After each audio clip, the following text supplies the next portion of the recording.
ชีวิตสังคมมนุษย์ซึ่งเป็นเรื่องที่มนุษย์จัดทำขึ้นมาแล้วก็เป็นเรื่องที่ค่อนข้างเกี่ยวกับสังคมในการจะเน้นในแง่การอยู่ร่วมกันในหมู่มนุษย์หรือว่าการที่มนุษย์จัดตั้งขึ้นมาด้วยเจตนาของตนเองเพื่อให้เกิดผลในการดำเนินชีวิตของตนเองให้มันดีขึ้นเป็นการฝึกแล้วก็พูดกันง่ายๆเป็นการจัดตั้งวางระบบนี้วินัยก็เป็นเรื่องของสมมติไปนะคือหมายความไม่มีโดยธรรมชาติเรามาตกลงกันหรือแม้แต่ตกลงกับตัวเองจัดตั้งวางขึ้นมาเราสามารถจัดวางระเบียบในการดำเนินชีวิตของตัวเราเองก็ได้อย่างว่าเราจะแบ่งเวลาในแต่ละวันในการดำเนินชีวิตหรือในการทำงานอย่างไรว่าวันหนึ่งจะตื่นเมื่อไรจะออกจากบ้านไปทำงานเมื่อไรจะเริ่มงานบางอย่างต้องวินัยถ้าเป็นของส่วนรวมก็ต้องตามเขาอย่างว่าทำงานรัฐบาลเขาก็มีกำหนดใช่ไหมก็เป็นวินัยของส่วนรวมอันนั้นต้องร่วมกันแต่ว่าถ้าเป็นงานเอกชนส่วนตัวเราอาจจะวางวินัยของเราเองว่าเราจะเริ่มงานวันนั้นเมื่อนี้แต่ว่าทั้งนี้มาเราอยู่ในสังคมที่เกี่ยวข้องกับผู้อื่นเราจะวางมันก็อาจจะต้องไปสอดคล้องกับผู้อื่นอีกสมมติว่าเราจะทำงานส่วนตัวของเราแต่งานของเรามันก็ต้องสัมพันธ์กับกิจการของผู้อื่นถ้าเราไปทำในเวลาที่เขาไม่ทำไปติดต่อเขาก็ยุ่งใช่ไหมเพราะนั้นมันก็ต้องคำนึงถึงประโยชน์ที่จะเกิดขึ้นว่าทำไงจะให้สำเร็จผลที่ต้องการก็อยู่ที่เราต้องมีปัญญาจัดทำยังไงจะให้ได้ผลหรือว่าอย่างเรื่องการเงินการทองจะจัดยังไงให้เกิดเป็นระเบียบในการใช้เงินขึ้นและจะเป็นผลดีจะใช้อะไรแค่ไหนจะใช้เพื่อด้านไหนเท่าไรจะเห็นว่าพระพุทธเจ้าจะแนะนำไว้ว่าเช่นว่าให้แบ่งทรัพย์เป็น4ส่วนนะใช้เพื่อเลี้ยงชีวิตเลี้ยงครอบครัวแล้วก็ทำสิ่งที่ดีงามบำเพ็ญประโยชน์เนี่ยรวมอยู่ใน1ส่วนแรกแล้วก็อีก2ส่วนนี้ลงทุนทำการงานแล้วก็ส่วนที่4อีกส่วนหนึ่งก็ใช้เก็บไว้ใช้สำหรับยามจำเป็นเช่นเป็นหลักประกันชีวิตเช่นในยามเจ็บไข้ได้ป่วยหรือเกิดเหตุการณ์ที่เราอาจจะคับขันฉุกเฉินจำเป็นจะต้องใช้เงินหรือมีความขัดข้องในการเงินที่ว่าไม่อาจจะได้มาเพราะว่าเกิดสงครามหรือเกิดอะไรก็แล้วแต่ก็ต้องไม่ประมาทหรือแม้แต่ว่าในส่วนของเงินที่จะใช้ลงทุนการงาน2ส่วนนั้นจะแยกละเอียดอย่างไรเงินในส่วนของการใช้จ่ายเลี้ยงตัวเลี้ยงครอบครัวบำเพ็ญประโยชน์จะแบ่งจะจัดละเอียดอย่างไรบ้างเนี่ยก็อยู่ที่ว่าเราจะต้องมาคิดพิจารณาหาประสบการณ์หาความรู้ผู้อื่นมาแล้วก็มาจัดวางเป็นระเบียบขึ้นมาดังนั้นเรื่องระเบียบระบบแบบแผนในมนุษย์เนี่ยเป็นเรื่องที่เกิดจากเจตนาของเราจัดทำขึ้นมาแล้วจะได้ผลยังไงต้องขึ้นต่อสติปัญญาเนี่ยทีนี้นี่เป็นเรื่องของวินัยในแง่ของมนุษย์แต่ว่าจัดทำขึ้นก็เคยบอกแล้วว่าต้องอาศัยความรู้ในตัวความจริงเช่นในความเป็นเหตุเป็นผลกันของสิ่งทั้งหลายว่าจะจัดอย่างไรผลที่จะเกิดขึ้นตามต้องการถ้าไม่รู้เรื่องเหตุปัจจัยไม่รู้ผลมันก็จัดไม่ได้อีกแล้วจัดเพื่ออะไรก็จัดเพื่อจะให้ผลดีมันเกิดขึ้นตามกฎธรรมชาติคือตามธรรมเพราะนั้นจึงบอกว่าธรรมเป็นทั้งฐานและเป็นทั้งจุดหมายของวินัยอันนี้ก็อธิบายกันไปมากแล้วนี่วินัยในมนุษย์เนี่ยเป็นเรื่องที่มนุษย์จัดตั้งวางขึ้นแต่เราจะเห็นว่าอันนี้มันเหมือนกับว่าในธรรมชาติเองก็มีวินัยอยู่ความเป็นระเบียบในสิ่งทั้งหลายนี่มีอยู่ทั่วไปหมดแม้แต่ใน ดอกไม้ใช่ไหมเราลองดูสิดอกไม้นี่มันจะมีกลีบเป็นระเบียบออกไปใช่ไหมเราถ้าลองกลีบมันขัดกันไอ้กลีบหนึ่งออกไปนี่กลีบหนึ่งขวางมันนี่จะเกิดอะไรขึ้นมันก็เกิดความขัดข้องในตัวมันเองใช่ไหมเพราะก่อนที่มันจะบานมันก็ต้องตูมอยู่แล้วมันก็บานออกไปไอ้ความที่เป็นระเบียบในธรรมชาติมันก็เกิดจากระบบความสัมพันธ์ระหว่างมันนั่นแหละความเป็นเหตุปัจจัยในสิ่งทั้งหลายสัมพันธ์กันจนกระทั่งมันออกรูปเป็นอย่างนั้นมันจึงจะเกิดผลดีขึ้นมามันจึงจะเป็นไปได้ถ้ามันไม่เป็นอย่างนั้นไม่สัมพันธ์กันอย่างนั้นมันก็เป็นไปไม่ได้มันก็เกิดความขัดข้องใช่ไหมหรืออย่างชีวิตสัตว์ทั้งหลายก็เหมือนกันสัตว์ทั้งหลายก็จะมีชีวิตที่เป็นระเบียบว่าจะออกหากินเมื่อไรอย่างไรแม้จะบินไปเป็นฝูงอย่างนกนี่เวลาบินไปก็จะเห็นว่ามันก็มีความเป็นระเบียบถ้ามันไม่มีความเป็นระเบียบมันไม่สามารถคุมฝูงอยู่ได้มันก็เกิดโทษกับตัวมันเองเกิดภัยอันตรายแก่พวกมันนั่นแหละนะดังนั้นคล้ายๆว่าความจำเป็นในความเป็นอยู่ในธรรมชาติซึ่งเกิดจากความสัมพันธ์ระหว่างองค์ประกอบและเหตุปัจจัยทั้งหลายนี่เองทำให้เกิดความเป็นระเบียบขึ้นมาเนี่ยก็เหมือนกับว่าในธรรมชาตินี่ก็มีวินัยแล้วและความเป็นระเบียบความมีวินัยนี่แหละที่ทำให้สิ่งทั้งหลายดำเนินไปได้ด้วยดีเนี่ยเพราะฉะนั้นอย่างนักวิทยาศาสตร์เช่นอย่างไอน์สไตน์นี่เขาก็บอก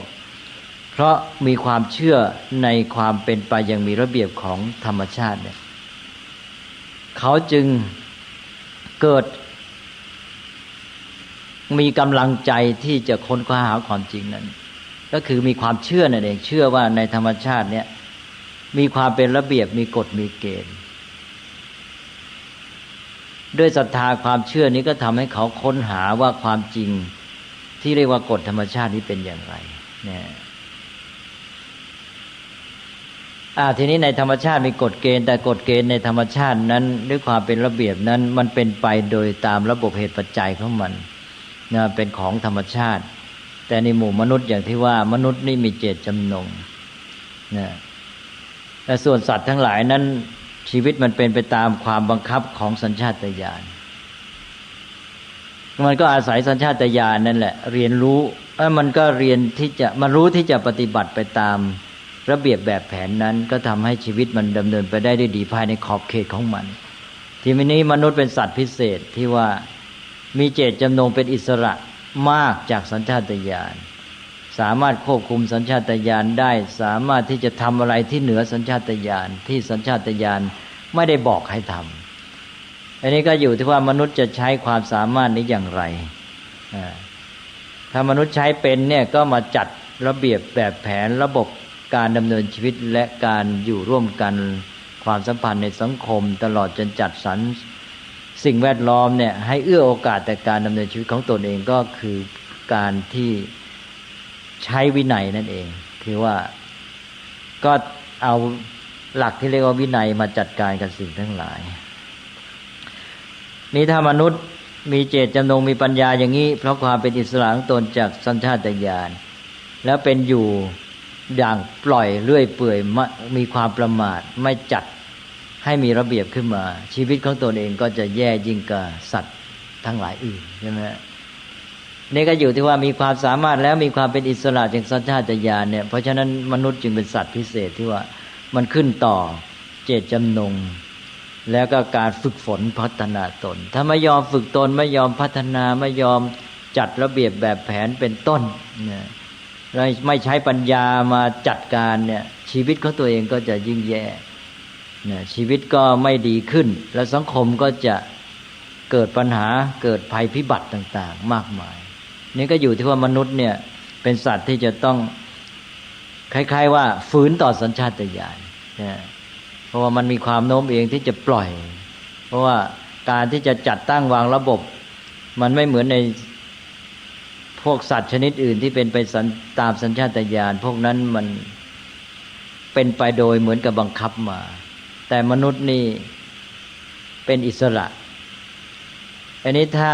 ไม่บังคับควบคุมตนเอง ก็ปล่อยเมื่อปล่อยก็เกิดความเสื่อมเสียหายกับชีวิตและสังคมเพราะนั้นมนุษย์ก็จะต้องเนี่ย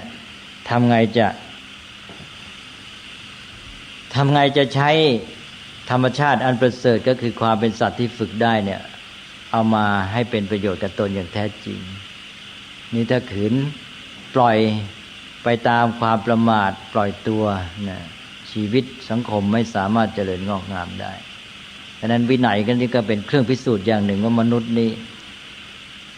จะใช้ความประเสริฐของตนเองให้เป็นประโยชน์ได้หรือไม่นะถ้าใช้ก็คือว่าจัดตั้งวางระเบียบระบบแบบแผนในการดำเนินชีวิตและในการอยู่ร่วมกันในสังคมของตนให้ดีขึ้นอันนี้ในการที่มนุษย์จะพัฒนาจะทำการอะไรต่างๆเราจะเห็นว่าจะต้องมีเรื่องของวินัยจัดระเบียบแบบแผนมาทางนั้นเมื่อเราจะผลิตสิ่งของสิ่งหนึ่งขึ้นมานี่คือมนุษย์เริ่มที่จะทำงานให้เกิดผลขึ้นมาต้องมีวินัยทันทีต้องมีระเบียบแบบแผนระบบการดำเนินการว่าจะทำอย่างไรจึงจะสำเร็จผลใช่ไหมแล้วมนุษย์ที่มีความเพียรในการจัดตั้งวางระเบียบระบบเหล่านี้จะประสบความสำเร็จเขาจะพยายามพัฒนาระบบแบบแผนในการที่จะจัดดำเนินการเขานี้ให้ได้ผลดียิ่งขึ้นไม่ประมาทไม่ปล่อยตัวนี่ก็เมื่อพัฒนาพยายามจัดให้มันดียิ่งขึ้นมันก็สำเร็จผลดีมีประสิทธิภาพในการทำงานเป็นต้นอย่าว่าแต่ในการผลิตเลยแม้แต่ในการใช้สำหรับผู้บริโภคก็ยังต้องมีวินัย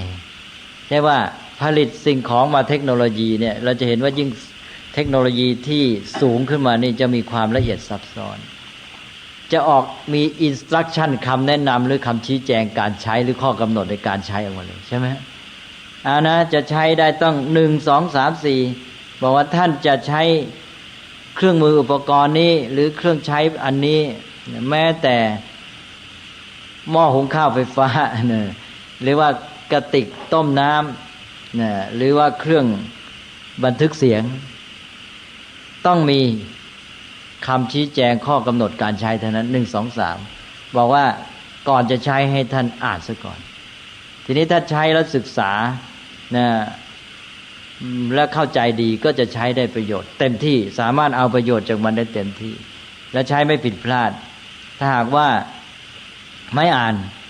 ใช้ประโยชน์ได้ไม่เต็มที่แล้วอาจจะเกิดความผิดพลาดอาจจะเป็นอันตรายด้วยใช่ไหมอย่างเครื่องไฟฟ้าบางชนิดเพราะนั้นสังคมที่พัฒนานี่จะเห็นว่าเรื่องวินัยนี่สำคัญมากซึ่งจะออกมาในแง่ของไม่เฉพาะกฎหมายอะไรแต่อะไรที่บังคับแต่มันออกมาสู่ทุกอย่างที่ดำเนินการในกระบวนการแม้แต่เรื่องเศรษฐกิจการผลิตการบริโภคก็เลยเป็นนิสัยเพราะฝรั่งนี่จะพัฒนามาและฝึกมาในเรื่องนี้มาเขาจะมีนิสัยในการที่ว่าเมื่อ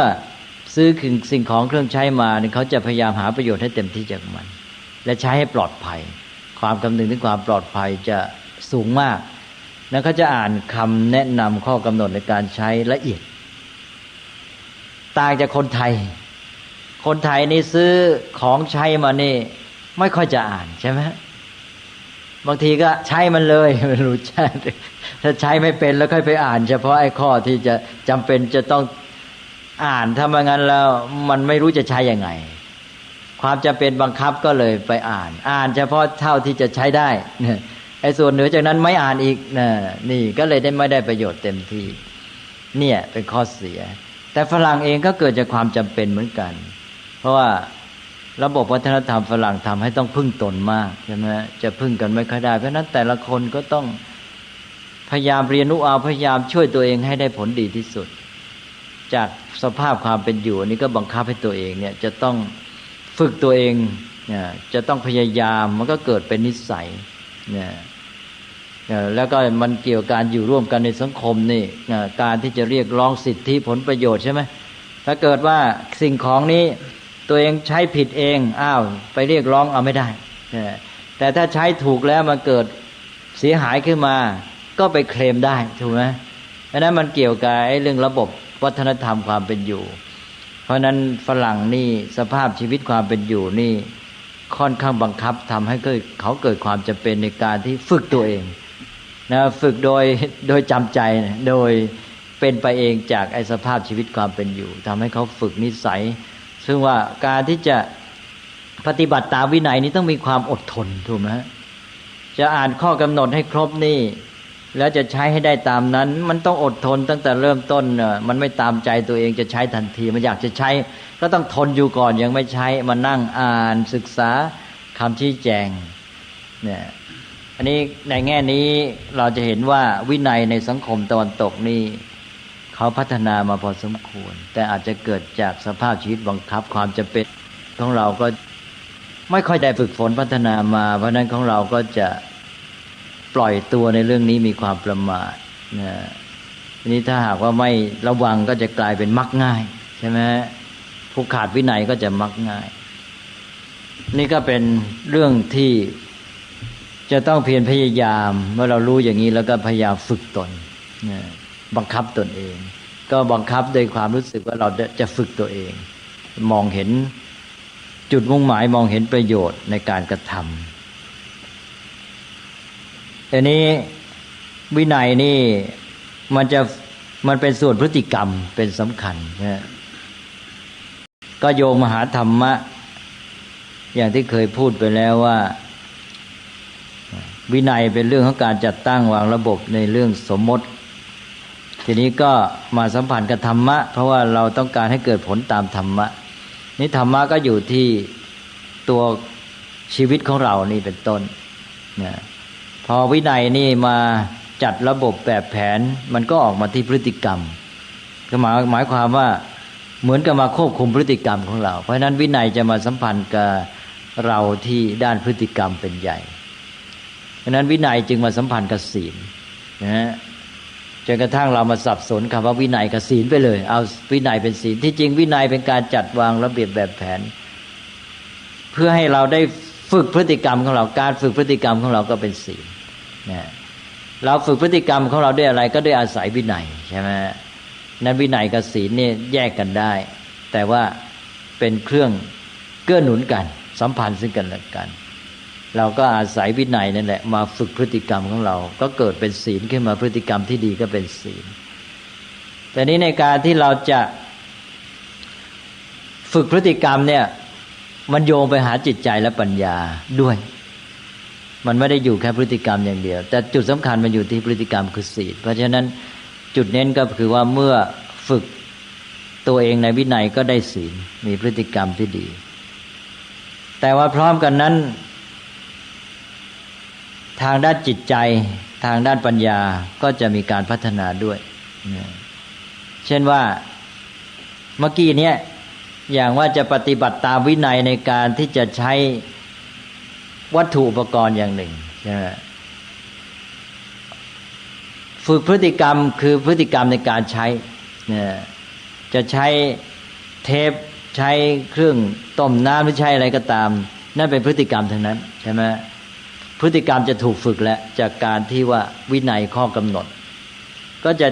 ต้องทำตามลำดับอย่างนั้นอย่างนี้อันนี้ก็คือพฤติกรรมของเรานั้นถูกกำหนดนี่คือด้านศีลคือพฤติกรรมแต่ว่าเราจะต้องอดทนในการฝึกเราต้องอ่านคำชี้แจงเป็นต้นใช่ไหมเราต้องฝึกจิตด้วยเราก็มีความอดทนมีความเพียรมีความเพียรพยายามในการอ่านและใช้ให้ถูกต้องถ้าจะพัฒนาพฤติกรรมได้ก็จิตก็ต้องมีความเพียรพยายามมีความอดทนด้วยมีความตั้งใจใช่ไหมก็ฝึกจิตไปได้ในตัวแล้วพร้อมกันนั้นเราก็ได้เรียนรู้ด้วยเวลาที่เราอ่านคำแนะนำข้อกำหนดการใช้เราก็ได้เรียนรู้ว่าอะไรเป็นอะไรปัญญาก็พัฒนาเพราะนั้นอาศัยวินัยเนี่ยมันไม่ได้ฝึกแต่เพราะพฤติกรรมอย่างเดียวมันฝึกจิตใจและฝึกปัญญาไปด้วยนี่เวลาเราปฏิบัติตามวินัยข้อกำหนดอะไรต่างๆนี่เราจะเคยชินเราจะบังคับจิตใจของเราได้นั้นเวลาไปอยู่ในสถานการณ์บางอย่างที่เราไม่อาจจะทำได้ตามชอบใจเนี่ยคนนั้นจะมีจิตใจมั่นคงเข้มแข็งอดทนได้ดีทีนี้คนที่ไม่เคยฝึกวินัยเลยเคยจะทำอะไรตามใจตัวตามใจอยากใช่ไหม ทีนี้พอเกิดเหตุการณ์สถานการณ์ที่มันไม่สามารถจะทำตามใจตัวพวกนี้พรุ่งพล่านกระวนกระวายทุรนทุรายมีความทุกข์มากนะดังนั้นประโยชน์ของการฝึกในเรื่องวินัยเนี่ยมีมากมายหลายประการก็มาช่วยแม้แต่เรื่องจิตใจและปัญญาอย่างที่ว่าแต่อย่างไรก็ตามจุดสัมพันธ์ที่แท้มันก็อยู่ที่พฤติกรรมนะดังนั้นวินัยก็เป็นตัวต่อจากภายนอกเข้ามาสู่ตัวชีวิตของมนุษย์นะที่พฤติกรรมมนุษย์และปรากฏที่พฤติกรรมของมนุษย์ก็พฤติกรรมนั้นอยู่ในวินัยหรือไม่นะแต่ว่าในกระบวนการพัฒนาพฤติกรรมนั้นเองเราก็จะได้ฝึกจิตใจและฝึกปัญญาไปด้วยอันนี้ก็คือเข้ามาสู่ตัวธรรมะพอเข้ามาเป็นพฤติกรรมของเราเป็นศีลก็เป็นด้านธรรมะแหละนะแล้วก็เข้ามาด้านจิตใจปัญญานี่คือด้านชีวิตของเราเป็นศีลสมาธิปัญญาที่เคยพูดไปแล้วว่ามนุษย์มีชีวิตที่ดำเนินไปพร้อมกัน3ด้านได้แก่พฤติกรรมจิตใจและปัญญาการฝึกในด้านพฤติกรรมเรียกว่าศีลคือกายวาจาฝึกกายวาจานะแล้วก็ด้านจิตใจอาศัยสมาธิเป็นแกนในการฝึกแล้วก็ด้านปัญญาก็ฝึกความรู้ความเข้าใจนะการรู้จักคิดพิจารณาสิ่งต่างๆอันนี้ก็เป็นว่าโยงเรื่องวินัยที่เป็นระเบียบแบบแผนซึ่งมนุษย์จัดตั้งวางขึ้นมานะเข้าสู่เรื่องของธรรมะที่อยู่ที่ตัวมนุษย์ก็คือพฤติกรรมจิตใจและปัญญาเป็นศีลสมาธิปัญญานั้นระบบการฝึกตอนนี้ต้องแยกได้วินัยเป็นเรื่องของสมมติส่วนศีลสมาธิปัญญานี่เป็นเรื่องของธรรมะเป็นเรื่องของความจริงตามกฎธรรมชาติก็เมื่อมนุษย์รู้จักจัดตั้งวางระบบแบบแผนมันก็กลับมาเอื้อต่อชีวิตของตนเองมาพัฒนาชีวิตของตนเองให้ดีงามขึ้นก็นี่แหละเป็นความสามารถพิเศษของมนุษย์ที่สามารถจัดตั้งวางระเบียบแบบแผนระบบความสัมพันธ์ในสังคมมนุษย์จัดสรรสิ่งแวดล้อมที่เรียกว่าวินัยนั้นวินัยเป็นความสามารถพิเศษของมนุษย์ที่ไม่มีในสัตว์อื่นได้อาศัยแต่เป็นไปตามสัญชาตญาณนะมนุษย์ก็สามารถใช้เจตจำนงของตนจัดวางแล้วก็อาศัยปัญญาแต่ถ้าขาดเจตจำนงที่จะจัดตั้งวางระบบและไม่มีปัญญาก็เป็นอันว่าคือความเสื่อมและความพินาศของมนุษย์เองนะฮะถ้าจากวินัยนี้ก็จะพัฒนาเป็นวัฒนธรรมเป็นอารยธรรมทั้งหมดเป็นระบบสังคมมนุษย์อย่างที่เราเห็นนะแต่ว่าอย่างที่ว่าแหละสนองเจตนาอะไรนะถ้าเจตนาไม่บริสุทธิ์ก็เกิดปัญหาเรียกว่ามนุษย์จัดตั้งวางระบบจัดกองทัพขึ้นก็เป็นวินัยใช่ไหมแต่ว่าจัดกองทัพนี่เพื่อไปห้ามหันกันมันไม่ได้จัดเพื่อวัตถุประสงค์ในทางเกื้อหนุนชีวิตที่ดีงามอะไรแต่ว่าเพื่อปกป้องตัวเองคล้ายๆเป็นความจำเป็นในการดำเนินชีวิตอย่างหนึ่งแต่ว่ามันก็ไม่สามารถนำมนุษย์ไปสู่ความสุขสันติที่แท้จริงได้นะแล้วก็ปัญญาที่รู้เข้าใจธรรมะอย่างที่ว่านะดังนั้นก็แม้แต่ในการวางกฎหมายอย่างสภาผู้แทนราษฎรก็ต้องอาศัย2 อย่างเจตนาเป็นยังไงนะมุ่งวางกฎหมายนี้เพื่อผลประโยชน์ของพวกตัวหรือเปล่าใช่ไหมนะเรียกว่าปัญญารู้เข้าใจแค่ไหนนะก็การจัดตั้งในหมู่มนุษย์ก็มีหลักการสำคัญเจตจำนงหรือเจตนาแล้วก็ปัญญาอย่างที่ว่านี่ก็อยู่ที่2 อันเนี่ยในเมื่อมนุษย์มีความประเสริฐมีความเป็นอิสระจากสัญชาตญาณแล้วมนุษย์จะพาตัวเองสังคมตัวเองไปสู่ความดีงามได้หรือไม่เนี่ยก็อยู่ที่จุดเนี่ยก็วันนี้ก็คิดว่าคุยกันแต่สั้นๆก่อนนะถ้าสัญชาตญาณการไม่มีวินัยอย่างการเมื่อออกข่าวหรือว่าทางทีนาทีบุญร้อนโดนแฝงคอหรือว่าเป็นการขาดความมีวินัยกันในความเป็นมนุษย์ใช่ไหมครับเอาวินัยนี่มันการจัดระเบียบแบบแผนจะวางกฎกติกากันยังไงอันนั้นธรรมะแล้วมีเมตตากรุณาหรือเปล่าอะไรนั่นนะนั่นเป็นเรื่องของฝ่ายธรรมะเป็นเรื่องของ ความจริงของชีวิตเช่นคุณสมบัติของจิตใจเป็นต้นแต่ว่าไอ้วินัยเนี่ยเป็นเรื่องของมนุษย์มาตกลงกันจะเอาไงใช่ไหมวางระเบียบไว้นะถ้าใครทำอย่างนี้ลงโทษประหารชีวิตแขวนคออันนี้ใช่ไหมนี่วินัยแหละก็จะเอาว่าเมื่อใครมาทำตามนี้ละเมิดอันนี้ก็จัดการแขวนคอใช่ไหมอย่างว่าสมัยโบราณก็มีว่าใครกบฏต่อพระเจ้าแผ่นดินประหารชีวิต7 ชั่วโคตรใช่ไหมอย่างนี้เป็นต้นอย่างนี้ก็วินัยใช่ไหมวินัยออกเป็นกฎหมายอะไรพวกนี้แต่อย่างว่าวินัยนี้จัดตั้งด้วยเจตจำนงอะไรใช่ไหมเจตนาเพื่ออะไรเจตนาเพื่อรักษาตัวเองใช่ไหมบางทีก็เป็นแค่นั้นรักษาตัวเองรักษาผลประโยชน์ของตัวเองนี่เจตจำนงนี่มันจะเป็นไปเพื่อความดีงามมองอะไรกว้างขวางแค่ไหนใช่ไหม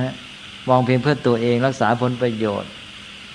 หรือมองเพื่อประโยชน์สุขร่วมกันเพื่อชีวิตที่ดีงามสังคมที่ร่มเย็นใช่ไหมเจตนาแต่นี้เจตนานี้จะสำเร็จหรือไม่อยู่ที่ปัญญาอีกมีความรู้เข้าใจความจริงแค่ไหนรู้ความเป็นเหตุเป็นผลความเป็นเหตุปัจจัยในสิ่งทั้งหลายแค่ไหนถ้ารู้เข้าใจดีก็วางได้สำเร็จนี่ถ้ามองในแง่นี้แล้วก็ผู้ที่จะเข้ามาเป็นสสในสภานี่นะหนึ่งก็ต้องมีเจตนาดีใช่ไหมคุณธรรมแน่นอนเจตนาถ้ามันมาเพื่อหาผลประโยชน์ก็เสียฐานตั้งแต่ต้นแล้วมันก็ไปไม่รอดแล้วก็ปัญญาเรามีความรู้เข้าใจอะไรแค่ไหนอันนี้ก็น่าหนักใจนั้นเนี่ยสสเข้ามานี่ประกอบด้วยปัญญารู้ความจริงของสิ่งทั้งหลายแค่ไหนที่จะมาวางกฎมาวางระเบียบมาวางวินัยให้แก่สังคมนะถ้ามันไม่รู้เข้าใจปัญญาไม่เพียงพอก็ไม่สามารถจะวางกฎเกณฑ์กติการะบบแบบแผนการดำเนินกิจการต่างๆให้ได้ผลดีได้ไม่ได้ดูผมมองว่าเป็นเรื่องที่ยากนะที่จะออกกฎหมายเนี่ยที่จะเป็นกฎหมายที่ดีได้เพราะว่าเมื่อคนออกนี่ก็ยังมีเปลี่ยนไปด้วยตัณหาเปลี่ยนไปด้วยทิฏฐิและมานะนะ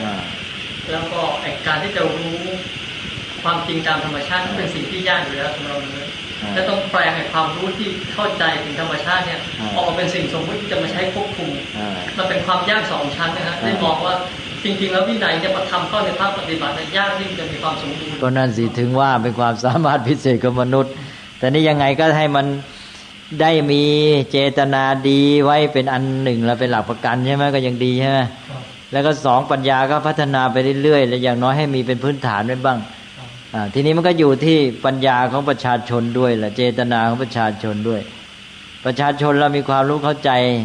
แล้วก็มีเจตนาเพื่ออะไรในการเลือกผู้แทนถูกไหมอันนี้ถ้าว่าราษฎรนี่มีปัญญาพอสมควรมีเจตนาดีแท้จริงมุ่งเพื่อประโยชน์สุขแก่สังคมของตนเองใช่ไหมมุ่งเพื่อตัวธรรมะเพื่อความดีงามความถูกต้องก็เลือกสสที่เขาดีใช่ไหมฮะมันก็มาช่วยอย่างน้อย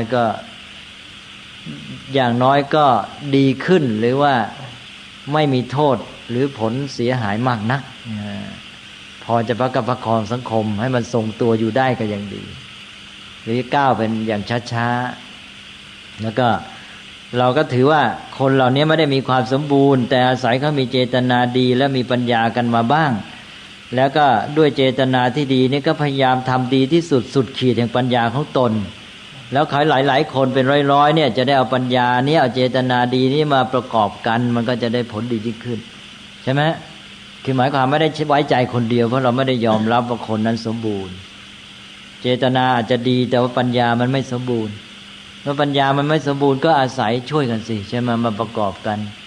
100 คน200 คน300 คนก็ดีขึ้นไม่พลาดง่าย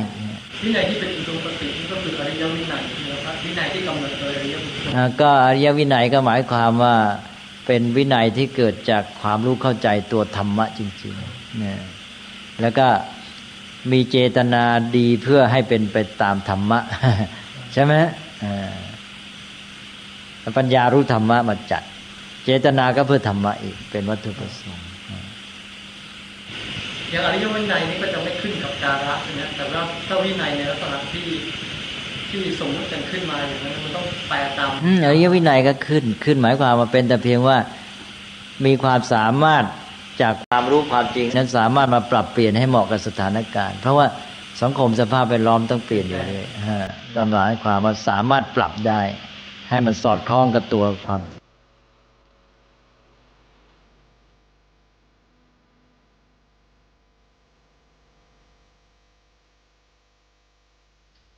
นักเผยแผ่จึงเปรียบเสมือนหมอที่วินิจฉัยโรค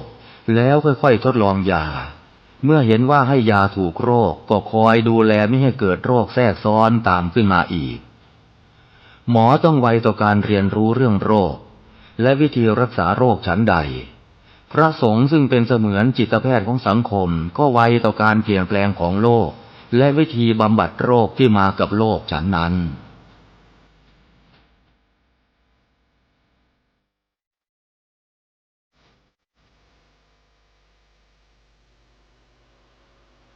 ซีดีธรรมบรรยายชุดตามพระใหม่ไปเรียนธรรมโดยพระพรหมคุณาภรณ์ปอ.ประยุตโตวัดยานเวศกวันตำบลบางกระทึกอำเภอสามพรานจังหวัดนครปฐมบรรยายแก่พระนวกะรุ่นพรรษา 2539 ตอนที่ 30 เรื่องการพัฒนาชีวิตพัฒนาสังคมจะไม่ล่มสลายถ้าวินัยยังอยู่เป็นฐานก็คุยกันต่อเรื่องไตรสิกขาเนี่ยก็เคย พูดโยงจากเรื่องอื่นมาตอนต้นแต่นี้ก็ไม่แน่ใจว่าพูดไปแค่ไหนถ้าพูดไปมากแล้วก็อาจจะซ้ำแต่ถ้าจะไม่พูดถ้าเกิดยังไม่ได้พูดก็จะขาดไปนั้นถ้าซ้ำก็ถือเป็นว่ามาทวนกันแล้วกันก็เคยแยกไว้แล้วบอกว่าการดำเนินชีวิตของเรานั้นก็มี3ด้านมีพฤติกรรมจิตใจแล้วก็ปัญญาซึ่งสัมพันธ์กันอยู่แยกจากกันเด็ดขาดไม่ได้เพราะว่าเราจะเคลื่อนไหวร่างกายแล้วก็พูดจาอย่างไรก็ต้องออกมาจากความตั้งใจมีเจตนาแล้วก็มีแรงจูงใจอยู่เบื้องหลังมีความอยากความปรารถนาความรู้สึกต่างๆเคลื่อนไหวกายและกล่าววาจาไปตามนั้นอันนี้นี่ก็เป็นเรื่องที่ว่า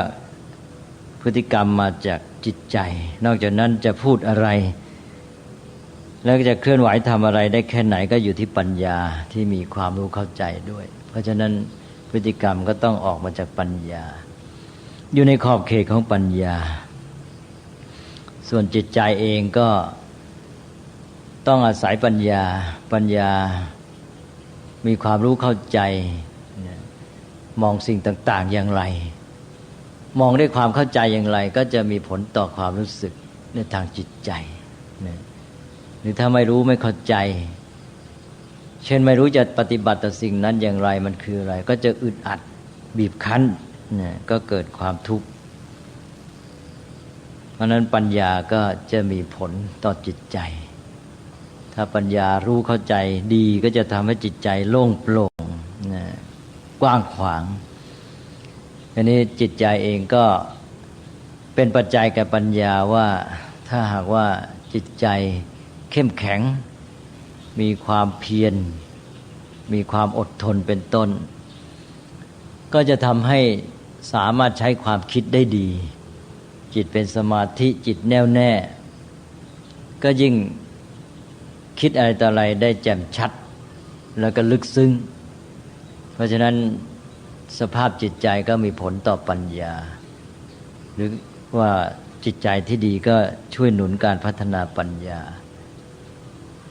แล้วก็พฤติกรรมก็มาหนุนปัญญาว่าถ้าเรามีพฤติกรรมที่ดีมีการเคลื่อนไหวใช้กายได้ถูกต้องใช้วาจาได้ดีเช่นในการพูดจารู้จักไถ่ถามรู้จักสนทนาเป็นต้นมันก็เป็นทางของการพัฒนาปัญญามันเปิดช่องให้กับปัญญา นี่ก็เหมือนกับว่ากายวาจานี่เป็นเครื่องมือเป็นอุปกรณ์ของจิตใจและปัญญาอย่างที่คนโบราณก็บอกว่าใจเป็นนายกายเป็นบ่าวกายรวมทั้งวาจาด้วยเนี่ยก็รับใช้จิตใจแต่ว่าที่จริงไม่ใช่แค่จิตใจละรับใช้ปัญญาสิสำคัญนะเวลาเราพูดว่าจิตเป็นนายกายเป็นบ่าวเนี่ยคำว่าจิตในที่นี้ก็จะรวมไปถึงปัญญาด้วยโดยเฉพาะปัญญาจะเป็นตัวสำคัญที่ใช้ร่างกายและวาจาเพราะว่าความคิดความตั้งใจก็อย่างที่ว่ามันไม่ได้มีเปล่าๆมันอยู่ที่ว่ามีความรู้แค่ไหนความตั้งใจมันก็จะไปตามปัญญาอีกทีก็ใจนั้นทำอะไรได้ภายในขอบเขตของปัญญาเพราะฉะนั้นมันก็สัมพันธ์กันหมดแหละแปลว่าสามด้านของชีวิตนี้แยกกันไม่ได้นี่เราก็ต้องฝึกทั้งพฤติกรรมให้ดีขึ้นจิตใจดีขึ้นปัญญาดีขึ้นแล้วสามอย่างมันจะมาหนุนกันให้ชีวิตเจริญงอกงามให้ดีไปด้วยกันหมดอันนี้การฝึกในด้านพฤติกรรมนี่ก็เรียกว่าศีลนะแล้วฝึกในด้านจิตใจก็เรียกว่าสมาธิแล้วฝึกในด้านปัญญาไทยเราที่จริงก็ฝึกในด้านความรู้ความเข้าใจแหละเรียกว่าปัญญานะไทยเราก็เลยใช้ศัพท์ของบาลีไปเลยว่าปัญญาพฤติกรรมจิตใจและปัญญานี่เป็นเรื่องของชีวิตของเรานะเป็นกระบวนการตามธรรมชาติเพราะฉะนั้นก็อยู่ในฝ่ายธรรมะนี่ที่เราพูดไปแล้วนี่เรื่องวินัยเป็นเรื่องของการจัดสรรภายนอกนะเป็นเรื่องของมนุษย์จะมาตกลงกันจะเอาอย่างไรอันนี้พอมาใช้วินัยมาฝึกคนมันเข้ามาเกิดผลต่อพฤติกรรมมันก็เข้ามาสู่ด้านธรรมะนะแล้วพอฝึกด้านพฤติกรรมนั้นก็เป็นการฝึกด้านจิตใจและปัญญาไปด้วยอย่างที่พูดเมื่อวานฉันอยากยกตัวอย่างง่ายๆแค่ว่าเราจะทำอะไรตามข้อกำหนดที่เรียกว่าวินัยเนี่ยจิตใจของเราต้องมีความตั้งใจนะต้องรู้จักบังคับควบคุมใจของตัวเองมีความอดทนหรือมีความเพียรและมีความตั้งจิตตั้งใจต่อข้อกำหนดกฎเกณฑ์กติกานั้นถ้าตั้งความรู้สึกไว้ไม่ดีเป็นบังคับนะก็จะรู้สึกเป็นทุกข์จำใจนะแสดงว่าผลต่อจิตใจเกิดถ้าตั้งจิตใจไว้ดีว่ามีความพอใจว่าจะได้ฝึกตัวเองก็เกิดความสุขความพอใจสภาพจิตก็จะมีผลไปอีกแบบหนึ่งแล้วก็ในการที่เราจะฝึกได้เราปฏิบัติตามข้อกำหนดตามกติกาเราต้องเรียนรู้มันนะเราเรียนรู้กติกาข้อกำหนดเป็นอย่างไรมีรายละเอียดอย่างไรตลอดจนถ้าหากว่าให้ดียิ่งขึ้นก็รู้เหตุรู้ผลรู้ความมุ่งหมายรู้ประโยชน์ของการปฏิบัติตามรู้โทษของการที่จะฝ่าฝืนปัญญาก็เจริญงอกงามใช่ไหมเพราะฉะนั้นในเรื่องของวินัยเนี่ยมันก็เป็นการฝึกที่มุ่งด้านพฤติกรรมก็จริงแต่ส่งผลไปถึงจิตใจและปัญญาหมดนี่เป็นเรื่องที่พูดเมื่อวานว่าด้านวินัยซึ่งเป็นเรื่องการจัดตั้งวางระเบียบระบบแบบแผนของมนุษย์นี่นะก็ส่งผลมาด้านธรรมะแปลว่าเป็นความสัมพันธ์ระหว่างวินัยกับธรรมะอีกครั้งหนึ่งตอนแรกเราวางวินัยจากความรู้ความเข้าใจเกี่ยวกับชีวิตอันนั้นก็เป็นเรื่องของธรรมะที่เอามาเป็นฐานในการจัดตั้งวินัยเสร็จแล้วพอจัดตั้งวินัยเสร็จวินัยนี้กลับมาฝึกมนุษย์ส่งผลกลับมาที่ธรรมะคือระบบชีวิตกระบวนการของชีวิตทั้งพฤติกรรมจิตใจและปัญญาพอเข้ามาด้านการฝึกพฤติกรรมจิตใจและปัญญาเป็นอันว่าเข้ามาด้านธรรมะอีกนะฮะจากวินัยส่งผลย้อนกลับมาธรรมะทีนี้การฝึกแต่ละอย่างนี้เราเรียกว่าสิกขาอย่างที่ว่าไปแล้วนี่การฝึกด้านพฤติกรรมเรียกว่าศีลฝึกด้านจิตใจเรียกว่าสมาธิฝึกด้านความรู้ความเข้าใจเรียกว่าปัญญาก็เป็นสิกขาสามนะฝึกสามด้านก็เรียกว่าไตรสิกขาไตรสิกขาอันนี้ด้านศีลนี่ถ้าเรียกชื่อให้เต็มเรียกเป็นทางการก็เรียกว่าอธิศีลสิกขาแปลว่าฝึกนะสิกขาก็คือฝึกในด้านศีลให้ยิ่งขึ้นไปแล้วก็อธิจิตสิกขา แปลว่าฝึกในด้านจิตให้ยิ่งขึ้นไปได้เห็นว่าชื่อแต่เรียกเป็นกันง่ายๆคำเดียวว่าสมาธิแต่พอเรียกเป็นสิกขาเปลี่ยนไปเรียกอธิจิตสิกขามีคำว่าจิตไม่ใช่คำว่าสมาธิเลยเพราะที่จริงมันหมายถึงฝึกด้านจิตทั้งหมดแล้วก็อธิปัญญาสิกขาก็แปลว่าฝึกด้านปัญญาให้ยิ่งขึ้นไปอธิตัวนี้ก็แปลว่ายิ่งขึ้นไปแต่บางทีท่านก็อธิบายว่าที่ว่าอธินี่หมายถึงขั้นสูงขั้นที่มันถูกต้องตามความมุ่งหมายเช่นว่าอธิศีลสิกขาเนี่ยฝึกด้านศีลหรือด้านพฤติกรรมที่จะเป็นอธิได้นี่หมายความว่ามันต้องเข้าสู่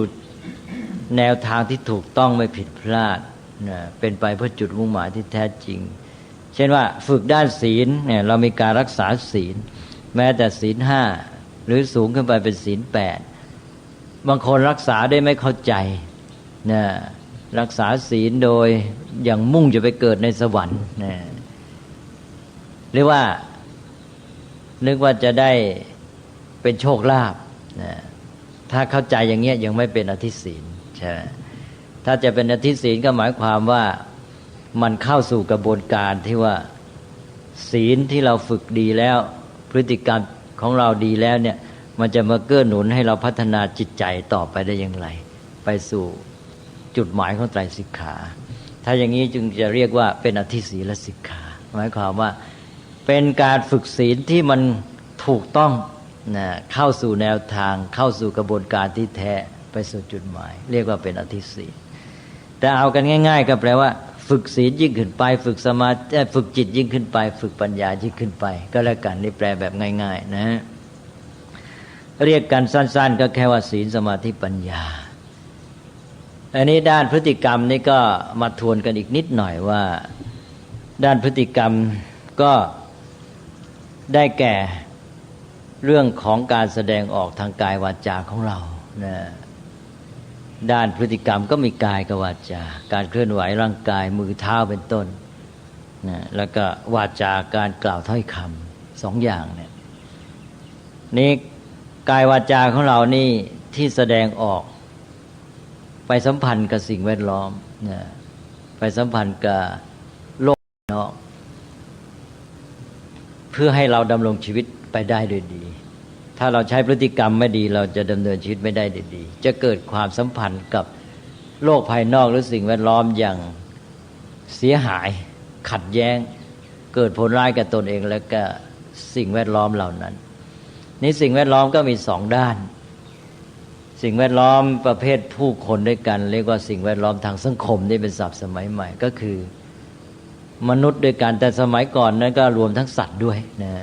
สัตว์อื่นสัตว์เดรัจฉานที่จริงคำว่าสัตว์นี่ก็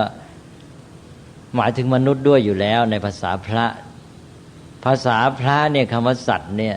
เน้นที่ตัวคนนะแต่ว่าภาษาไทยเวลาพูดว่าสัตว์เนี่ยเรามักจะเว้นคนใช่ไหมเราไปนึกถึงสัตว์เดรัจฉานแต่ภาษาพระนี่สัตว์เนี่ยมุ่งที่คนก่อนอื่นดังนั้นคนไทยไปเรียกมนุษย์เป็นสัตว์เขาก็ชักโกรธแต่ที่จริงภาษาพระนั้นสัตว์นี่แหละมนุษย์ก่อนอื่นเลยเช่นอย่างพระโพธิสัตว์ไงใช่ไหมพระโพธิสัตว์นี่แม้คนที่ประเสริฐได้ซ้ำใช่ไหมเราเรียกว่าโพธิสัตว์แปลว่าสัตว์ผู้มุ่งต่อโพธินี่หรืออย่างพระพุทธเจ้าตอนที่เป็นเจ้าชายสิทธัตถะศัพท์บาลีก็เรียกว่ามหาสัตว์มหาสัตว์นี่ก็เท่ากับคำคล้ายๆคำว่ามหาบุรุษนั่นเองมหาสัตว์ลองคิดดูสิฮะสัตว์ผู้ยิ่งใหญ่ใช่ไหมมาเรียกเป็นภาษาไทยสิโกรธเลยอันนั้นภาษาบาลีเนี่ยคำว่าสัตว์นี่มุ่งที่คนเป็นสำคัญและสัตว์อื่นก็เป็นตัวประกอบพวกช้างม้าก็เป็นสัตว์แต่พระพรหมและเทวดาทั้งหลายก็เป็นสัตว์เช่นเดียวกันใช่ไหมอันนั้นภาษาไทยนี่ก็แม้แต่ศัพท์ธรรมดานี่ก็ความหมายก็ไม่ค่อยจะตรงกับเดิมแท้ในภาษาบาลีถ้าใครไปเรียกพระพรหมก็สัตว์คนที่นับถือพระพรหมก็โกรธเอาใช่ไหมเทวดาก็เป็นสัตว์พระพุทธเจ้าพระโพธิสัตว์ก็สัตว์อยู่แล้วบอกอยู่แล้วมหาสัตว์อะไรอย่างนี้นะอันนี้ว่าพฤติกรรมของเรานี่ก็ไปสัมพันธ์กับสัตว์อื่นนะตั้งแต่คนด้วยกันเป็นต้นไป นี่ก็เราก็เรียกกันภาษาปัจจุบันว่าสิ่งแวดล้อมทางสังคมนะเราไปเคลื่อนไหวร่างกายของเราไปจับมือถือแขนเขาหรือไปอุ้มไปช่วยประคับประคองไปนวดไปฟันใช่ไหมหรือจะไปตีเขาประทุษร้ายเขานะหรือว่าใช้วาจาก็ไปพูดกับเขานะพูดดีพูดร้ายอะไรต่างๆเนี่ยก็เป็นเรื่องของพฤติกรรมนี่เป็นด้านศีลเท่านั้นนะหรือว่าต่อไปก็สิ่งแวดล้อมอื่นนอกจากมนุษย์หรือสัตว์อื่นแล้วก็สิ่งแวดล้อมอีกประเภทหนึ่งที่เราจะเอากายวาจาเข้าไปเกี่ยวข้องก็คือสิ่งแวดล้อมอย่างอื่นนอกจากมนุษย์สัตว์ก็คือพวกวัตถุธรรมชาติอื่นๆต้นไม้ภูเขาดินน้ำลมไฟนะตึกบ้านเรือนถนนหนทางก็ใกล้ตัวที่สุดก็ปัจจัยสี่ตั้งแต่อาหารเป็นต้นไปอาหารเครื่องนุ่งห่มที่อยู่อาศัยยารักษาโรคนี่เป็นความสัมพันธ์ของเรากับพวกวัตถุสิ่งของอย่างแรกเลยตลอดจนปัจจุบันก็เทคโนโลยีทีนี้ก็อยู่ที่ว่าเราจะมีพฤติกรรมปฏิบัติต่อสิ่งเหล่านี้อย่างไรใช่ไหมถ้าเราปฏิบัติต่อมันดีก็ได้ผลดีปฏิบัติต่อมันไม่ดีก็เกิดผลเสียกับชีวิตของตนเองเช่นพฤติกรรมในการกินอาหารก็คือสัมพันธ์กับอาหารถ้ากินไม่เป็นก็เกิดโทษต่อชีวิตร่างกายถ้ากินเป็นก็ได้ผลดีก็สุขภาพแข็งแรงเกื้อหนุนต่อชีวิตนะอย่างนี้เป็นต้นในการฝึกในเรื่องนี้ทั้งหมดในพฤติกรรมกายวาจาที่สัมพันธ์กับสิ่งแวดล้อมทางสังคมก็ดีทางวัตถุต่างๆที่เรียกภาษาเป็นวิชาการเรียกว่าทางกายภาพก็ดีเนี่ยตั้งแต่ปัจจัยสี่เป็นต้นไปเนี่ยเป็นศีลหมดเลยนะฮะกว้างมาก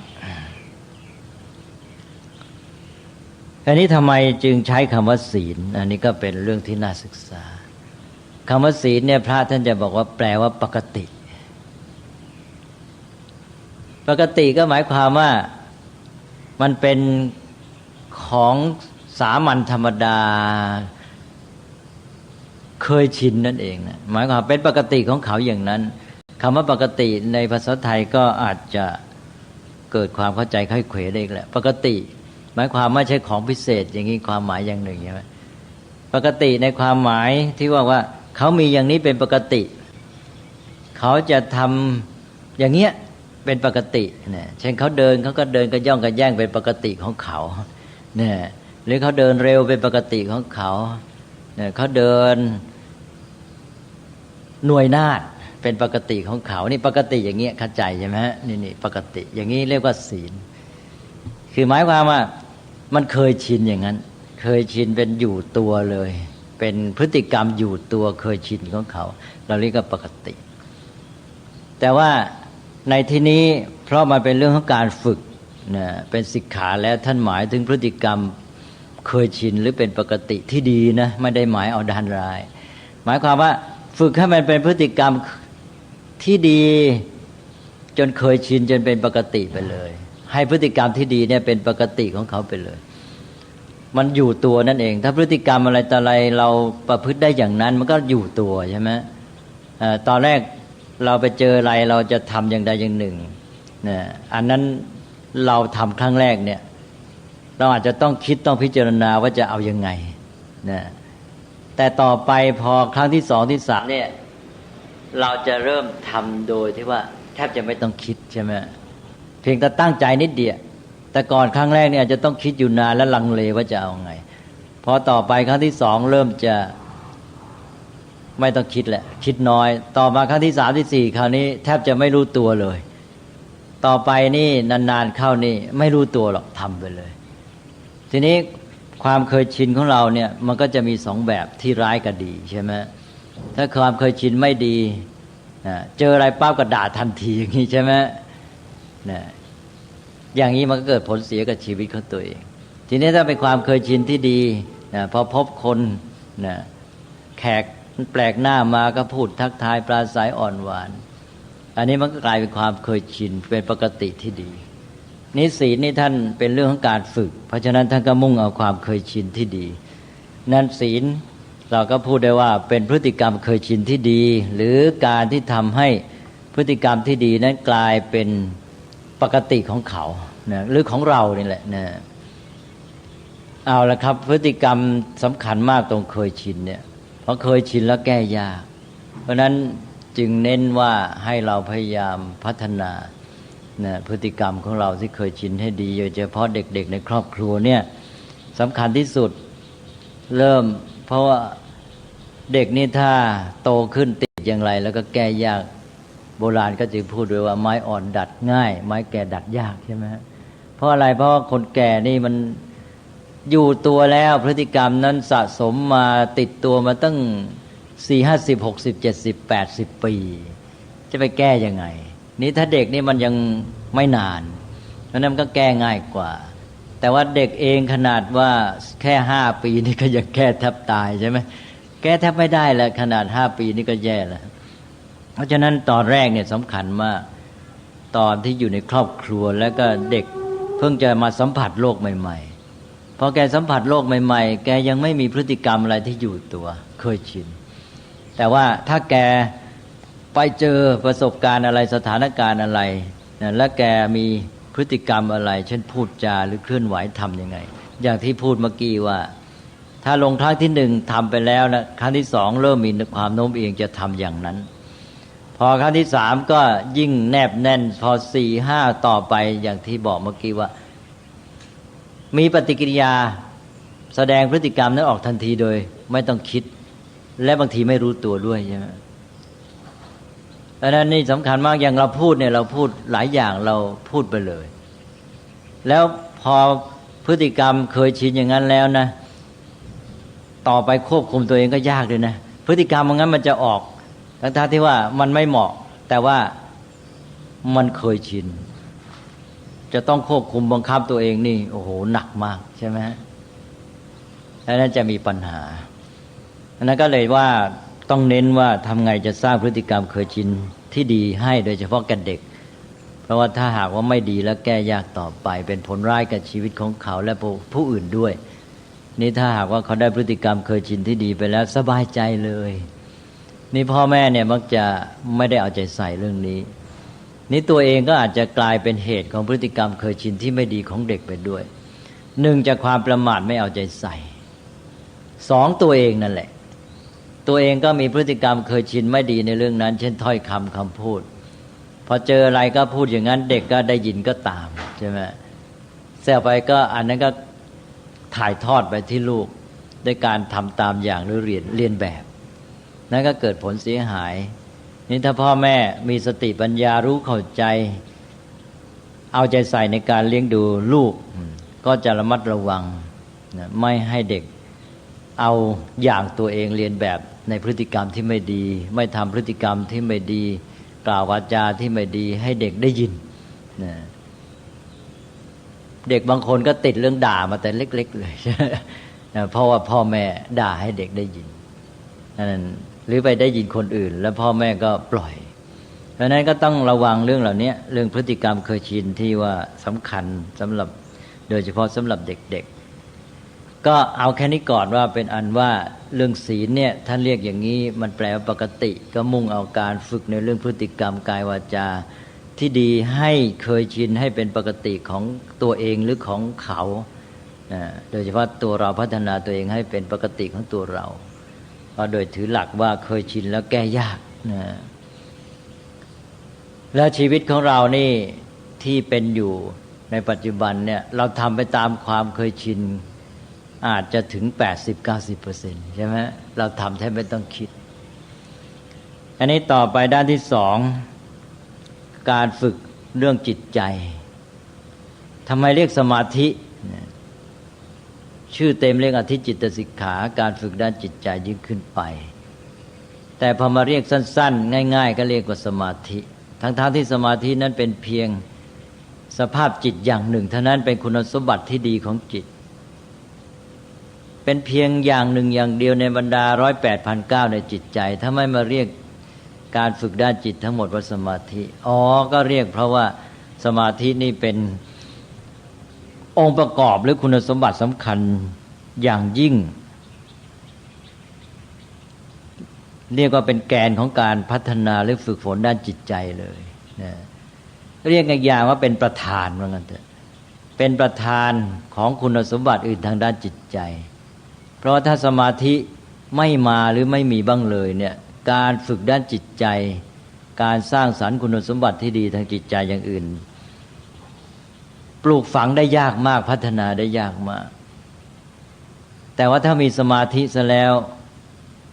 การพัฒนาคุณสมบัติด้านจิตใจอื่นๆนี่มาได้ง่ายคุณสมบัติอะไรบ้างด้านจิตใจถ้าเราใช้ศัพท์สมัยใหม่เราจะแยกเป็นคุณสมบัติประเภทคุณธรรม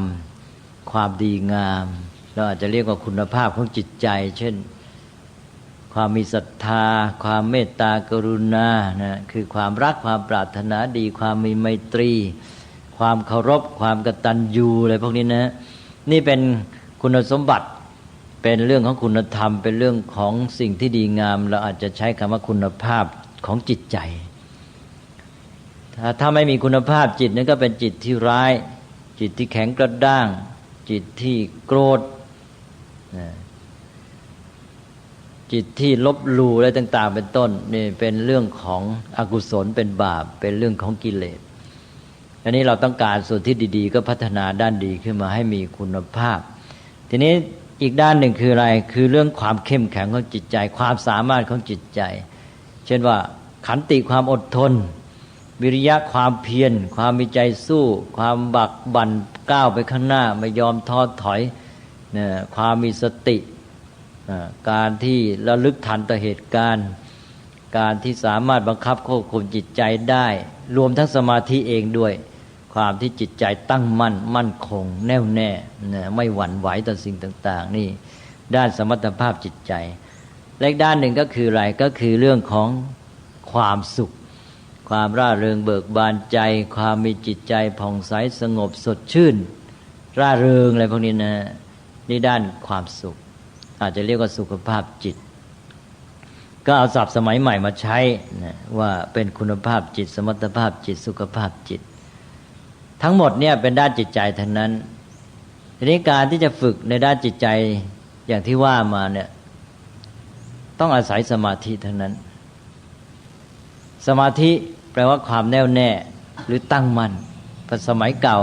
เวลาเราแปลตามศัพท์ทางพระก็จะเรียกว่าความตั้งมั่นจิตตั้งมั่นก็เรียกว่าเป็นสมาธิตั้งมั่นนี่มันก็อยู่ตัวนะจิตอยู่ตัวถ้ามันยังไม่ตั้งมั่นมันไม่อยู่ตัวมันวอกแวกมันฟุ้งซ่านมันหวั่นไหวแกว่งไกวกระวนกระวายกระสับกระส่ายนะทีนี้พอมันหวั่นไหวนี่เหมือนกับว่าอย่างโต๊ะเก้าอี้หรือที่รองอะไรสักอย่างเนี่ยถ้ามันไม่มั่นคงมันหวั่นไหวเรียกว่าไม่ตั้งมั่นเนี่ยของเล็กๆน้อยๆวางอยู่บนนั้นก็กลิ้งระเนระนาดหมดใช่ไหมดีไม่ดีก็หล่นเลยนะอย่างน้อยมันก็อาจจะเลื่อนไปนะล้มไปอย่างที่ว่า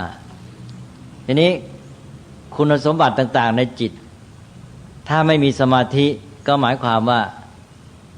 ตัวรองรับไม่ดีไม่มั่นคงคุณธรรมหรือคุณสมบัติอื่นในจิตใจนั้นก็เหมือนกับว่าไม่มีที่รองที่ดีก็จะหวั่นไหวนะอาจจะไม่มั่นคงตั้งอยู่ไม่ได้ดีนะเสี่ยงต่อการที่จะเสื่อมลงไปหรือแม้แต่ว่าหล่นไปเลยนะคุณธรรมที่พัฒนาขึ้นมาได้ขาดสมาธิเดี๋ยวหล่นหายไปสิแหละแต่ถ้าสมาธิมีเหมือนกับมีที่รองรับที่มั่นคงคุณสมบัติเหล่านั้นก็อยู่ได้เราจะเห็นได้เลยว่าถ้าจิตมันไม่ตั้งมั่นไม่สงบมันกระวนกระวายมันวุ่นวายเนี่ยความสุขมีได้ไหมใช่ไหมความสุขความสดชื่นไม่ได้เพราะฉะนั้นสมาธิต้องไปแกนให้ทีนี้ด้านคุณธรรมอื่นๆก็เหมือนกันถ้าจิตพลุ่งพล่านกระวนกระวายนี่เมตตามาไม่ได้ใช่ไหมมีแต่โกรธสิมาได้ใช่ไหมเพราะฉะนั้นความเข้มแข็งล่ะจิตไม่มั่นคงไม่มีสมาธิมันไม่มีความเข้มแข็งแน่สมรรถภาพจิตก็ไม่เกิดเพราะฉะนั้นจึงเอาสมาธิเนี่ยมาเป็นตัวแทนของด้านการพัฒนาจิตใจก็เลยเรียกการพัฒนาหรือศิกขาหรือการฝึกด้านจิตใจทั้งหมดด้วยคำแทนคำเดียวว่าสมาธิเอาสมาธิเป็นตัวแกนเป็นตัวนำเป็นประธานเลยนะเอาแล้วนะครับเป็นอันว่านี่คือเหตุผลที่ เรียกการฝึกในด้านจิตด้วยคำว่าสมาธิทั้งที่สมาธิที่จริงเป็นเพียงคุณสมบัติอย่างหนึ่งของจิตแต่มันเป็นคุณสมบัติที่สำคัญอย่างยิ่งบทบาทใหญ่ทีนี้ต่อไปก็ขั้นด้านที่สามก็คือปัญญาเรื่องความรู้ความเข้าใจด้านนี้ก็เป็นเรื่องยิ่งใหญ่ความจริงนั้นปัญญาว่าไปแล้วมันเป็นคุณสมบัติอย่างหนึ่งของจิตใจนั่นเอง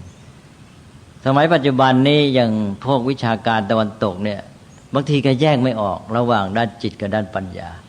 เพราะเขามองว่าปัญญาก็เรื่องของจิตใจนี่ใช่ไหมอย่างในเวลาแยกแบบขันธ์ห้าเนี่ย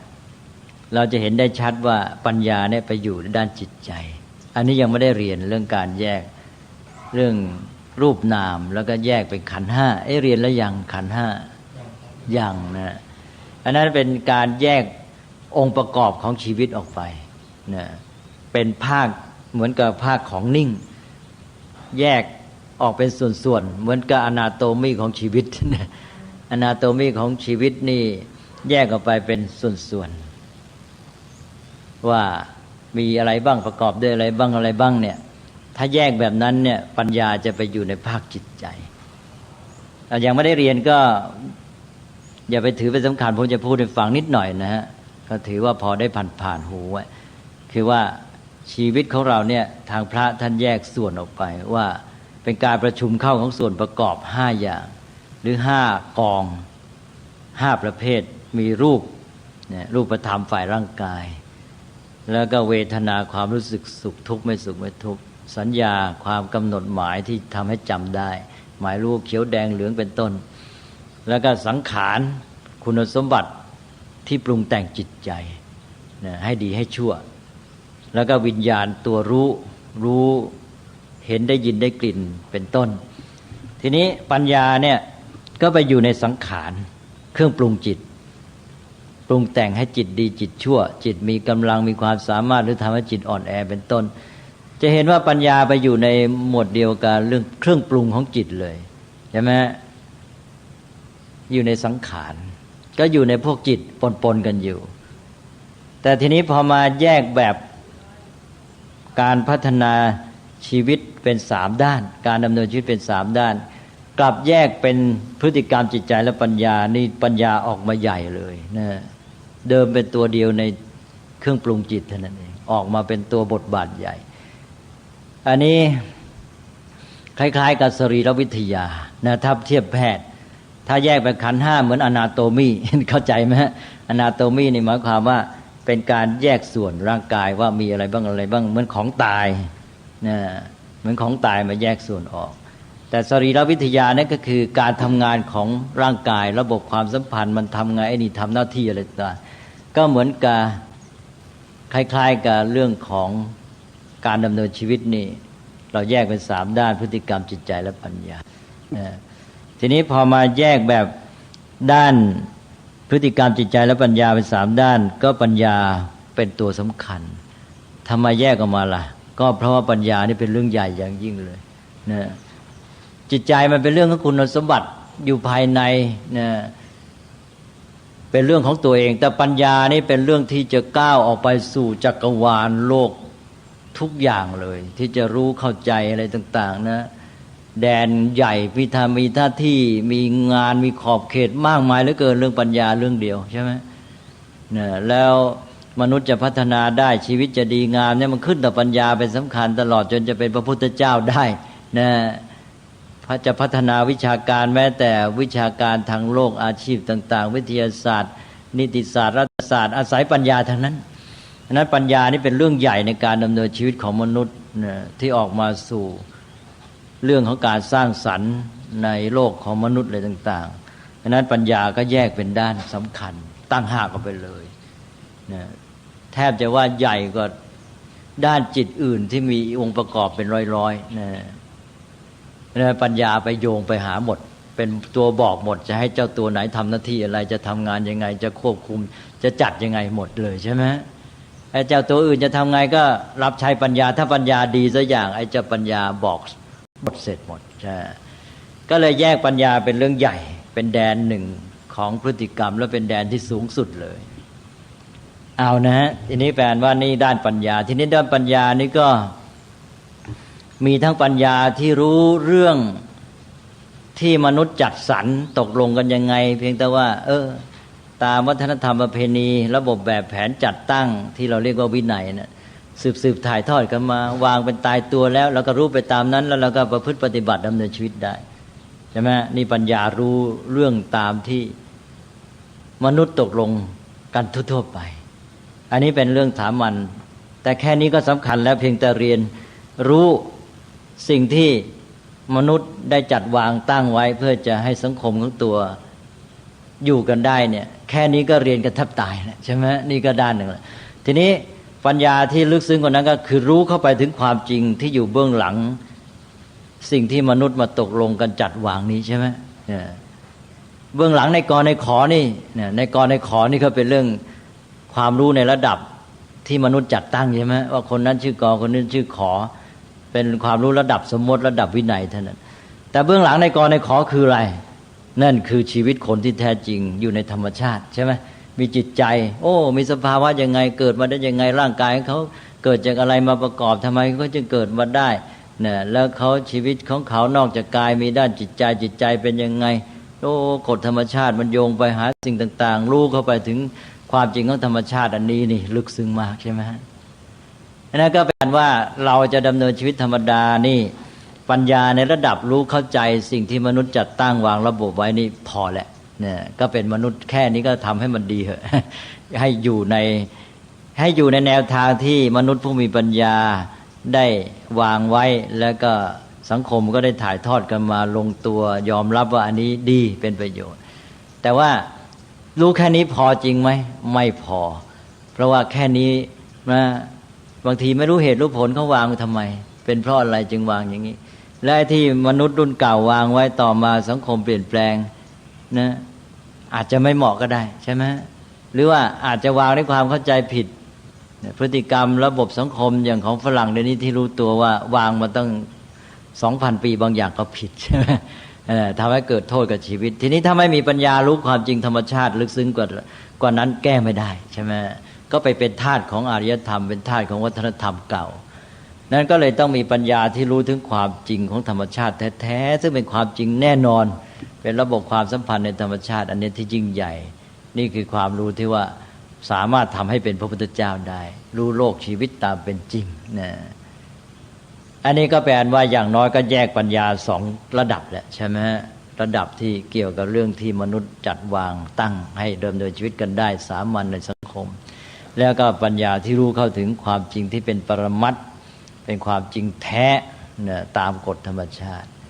แต่นอกจากนี้แล้วก็ยังมีปัญญาที่ตื้นลึกกว่ากันเยอะแยะใช่ไหมปัญญาในแง่ของการรู้ข้อมูลเข้าใจสิ่งที่มองเห็นเฉพาะหน้านะรับรู้สิ่งต่างๆรับรู้เข้าใจตามเป็นจริงไหมนะไม่ใช่ดูตามชอบใจชอบไม่ชอบใจนะแค่นี้รับรู้ก็มีเรื่องปัญญาเข้ามาเกี่ยวข้องรู้เข้าใจมันต่อไปก็รู้ลึกลงไปอีกนะสามารถคิดเชื่อมโยงสิ่งโน้นสิ่งนี้ข้อมูลโน้นข้อมูลนี้นะไม่ใช่เมื่อกี้นี้รู้ข้อมูลนั้นข้อมูลนั้นเฉพาะแต่ละอย่างก็เข้าใจต่อมาสามารถเชื่อมโยงข้อมูลเหล่านั้นอีกใช่ไหมนอกจากรู้ว่าคืออะไรแล้วรู้ว่าเป็นอย่างไรอีกนะต่อไปยังรู้ว่าเป็นเพราะเหตุไรอีกสามารถสืบสาวเหตุปัจจัยที่สืบเนื่องกันมาอีกใช่ไหมต่อไปก็สามารถที่จะคิดวิเคราะห์แล้วก็นอกจากวิเคราะห์ยังวินิจฉัยอีกวินิจฉัยว่ามันมีทางเลือกอย่างนี้เอายังไงอันไหนจะดีที่สุดเอาวินิจฉัยอย่างนี้การวินิจฉัยนั่นก็จะมีปัญหาอีกเช่นว่าทางด้านจิตเข้ามาใช่ว่าวินิจฉัยเกี่ยวกับการตัดสินใจในเรื่องคนก็จะมีว่าเกิดต้องการผลประโยชน์หรือมีความลำเอียงก็จะวินิจฉัยไม่เที่ยงธรรมไม่ตรงความจริงหรือมีความโกรธแค้นการวินิจฉัยก็จะผิดพลาดเพราะนั้นก็จะมีเรื่องของด้านจิตเนี่ยเข้ามาเกี่ยวข้องตลอดนอกจากพฤติกรรมไปหาข้อมูลแล้วด้านจิตใจก็จะมาครอบงำทำให้ปัญญานี้บริสุทธิ์หรือไม่บริสุทธิ์ถ้ามาครอบงำถูกกิเลสครอบงำฝ่ายจิตใจก็มามีอิทธิพลต่อฝ่ายปัญญาทำให้ไม่ได้ความจริงแท้หรือไม่ถูกต้อง ไม่เป็นอย่างที่มันควรจะเป็นดังนั้นปัญญาก็จะมีเรื่องต้องทำเยอะแยะนะแล้วก็มาปัญญาที่มาใช้แก้ปัญหาเกิดไปพบสถานการณ์อย่างนั้นอย่างนี้แล้วนะเกิดติดขัดคับข้องขึ้นมาอันนี้สถานการณ์นี้ใหม่ไม่เคยเจอแล้วจะเอาความรู้เก่าที่เรียนรู้มาเนี่ยมาประยุกต์ใช้อย่างไรใช่ไหมแก้ปัญหานี้ได้ก็ต้องมีความสามารถในการที่จะเชื่อมโยงประสบการณ์เชื่อมโยงข้อมูลความรู้ตลอดจนกระทั่งคิดสร้างสรรค์สิ่งใหม่ๆนะทำสิ่งที่ไม่เคยทำก็เอาความรู้เดิมนั่นแหละมาสร้างเป็นความรู้ใหม่ขึ้นมาเป็นความสามารถในการเชื่อมโยงความรู้เนี่ยปัญญามีเรื่องเยอะเลยจนกระทั่งในที่สุดก็รู้เข้าถึงความจริงของธรรมชาติของชีวิตที่แท้ระบบความสัมพันธ์ในธรรมชาติหมดกว้างขวางจนกระทั่งตรัสรู้โพธิญาณเป็นพระพุทธเจ้าไปนะอันนี้แหละครับนี่ก็เป็นเรื่องที่แยกเรื่องการพัฒนา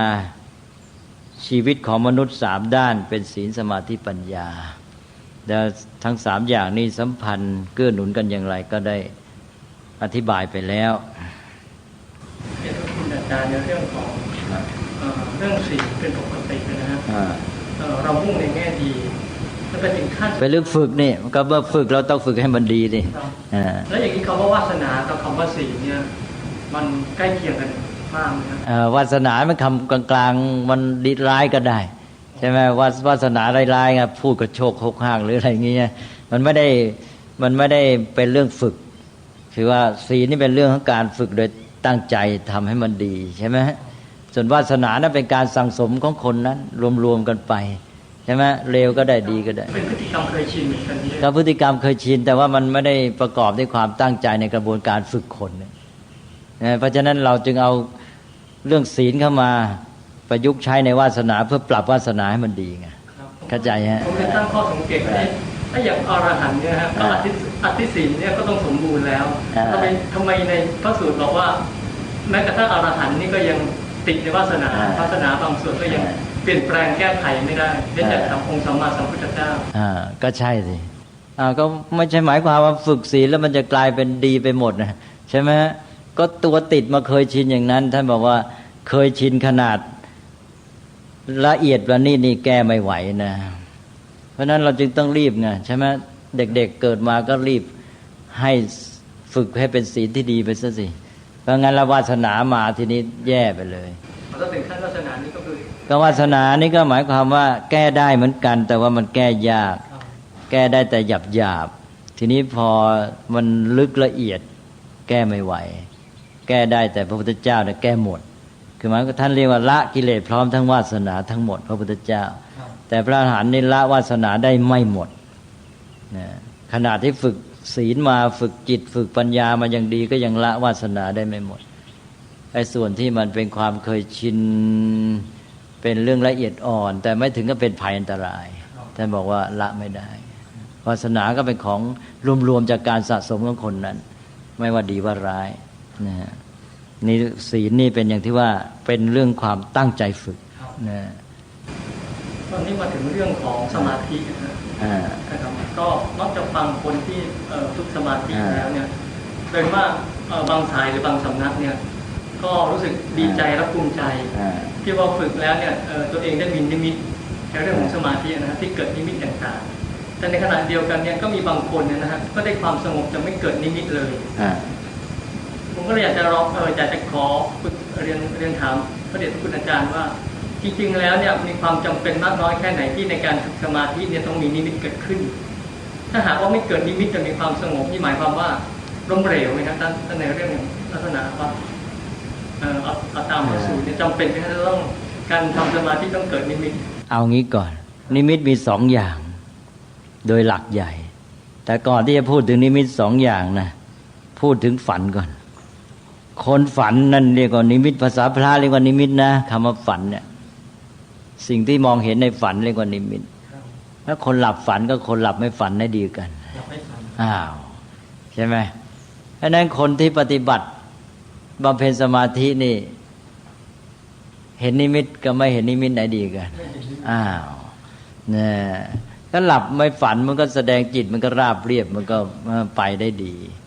นี่ไอ้นิมิตสิเป็นตัวที่ทำให้วุ่นใช่ไหมจิตมันถูกทำให้ไหวหรือว่าทำให้ไม่เรียบไม่รื่นแต่ว่าอย่างที่บอกเมื่อกี้นิมิตมี2 อย่างนะต้องระวังมันมีนิมิตอย่างหนึ่งที่จำเป็นเพราะมันเกี่ยวกับสิ่งที่ตัวปฏิบัติเป็นนิมิตของกรรมฐานนั่นเองนิมิตของสิ่งที่เรากำหนดเพื่อใช้ในการฝึกสมาธิอันนั้นนิมิตนั้นสำคัญนะนิมิตอื่นที่แทรกเข้ามาในระหว่างนั้นเป็นตัวโกนเท่านั้นนะเป็นตัวที่เป็นตัวอาจจะเป็นเพียงอาการปรากฏการณ์ที่มันเกิดขึ้นในระหว่างที่จิตมันไปสู่ระดับนั้นมันมีการปรุงแต่งก็เป็นภาพขึ้นมา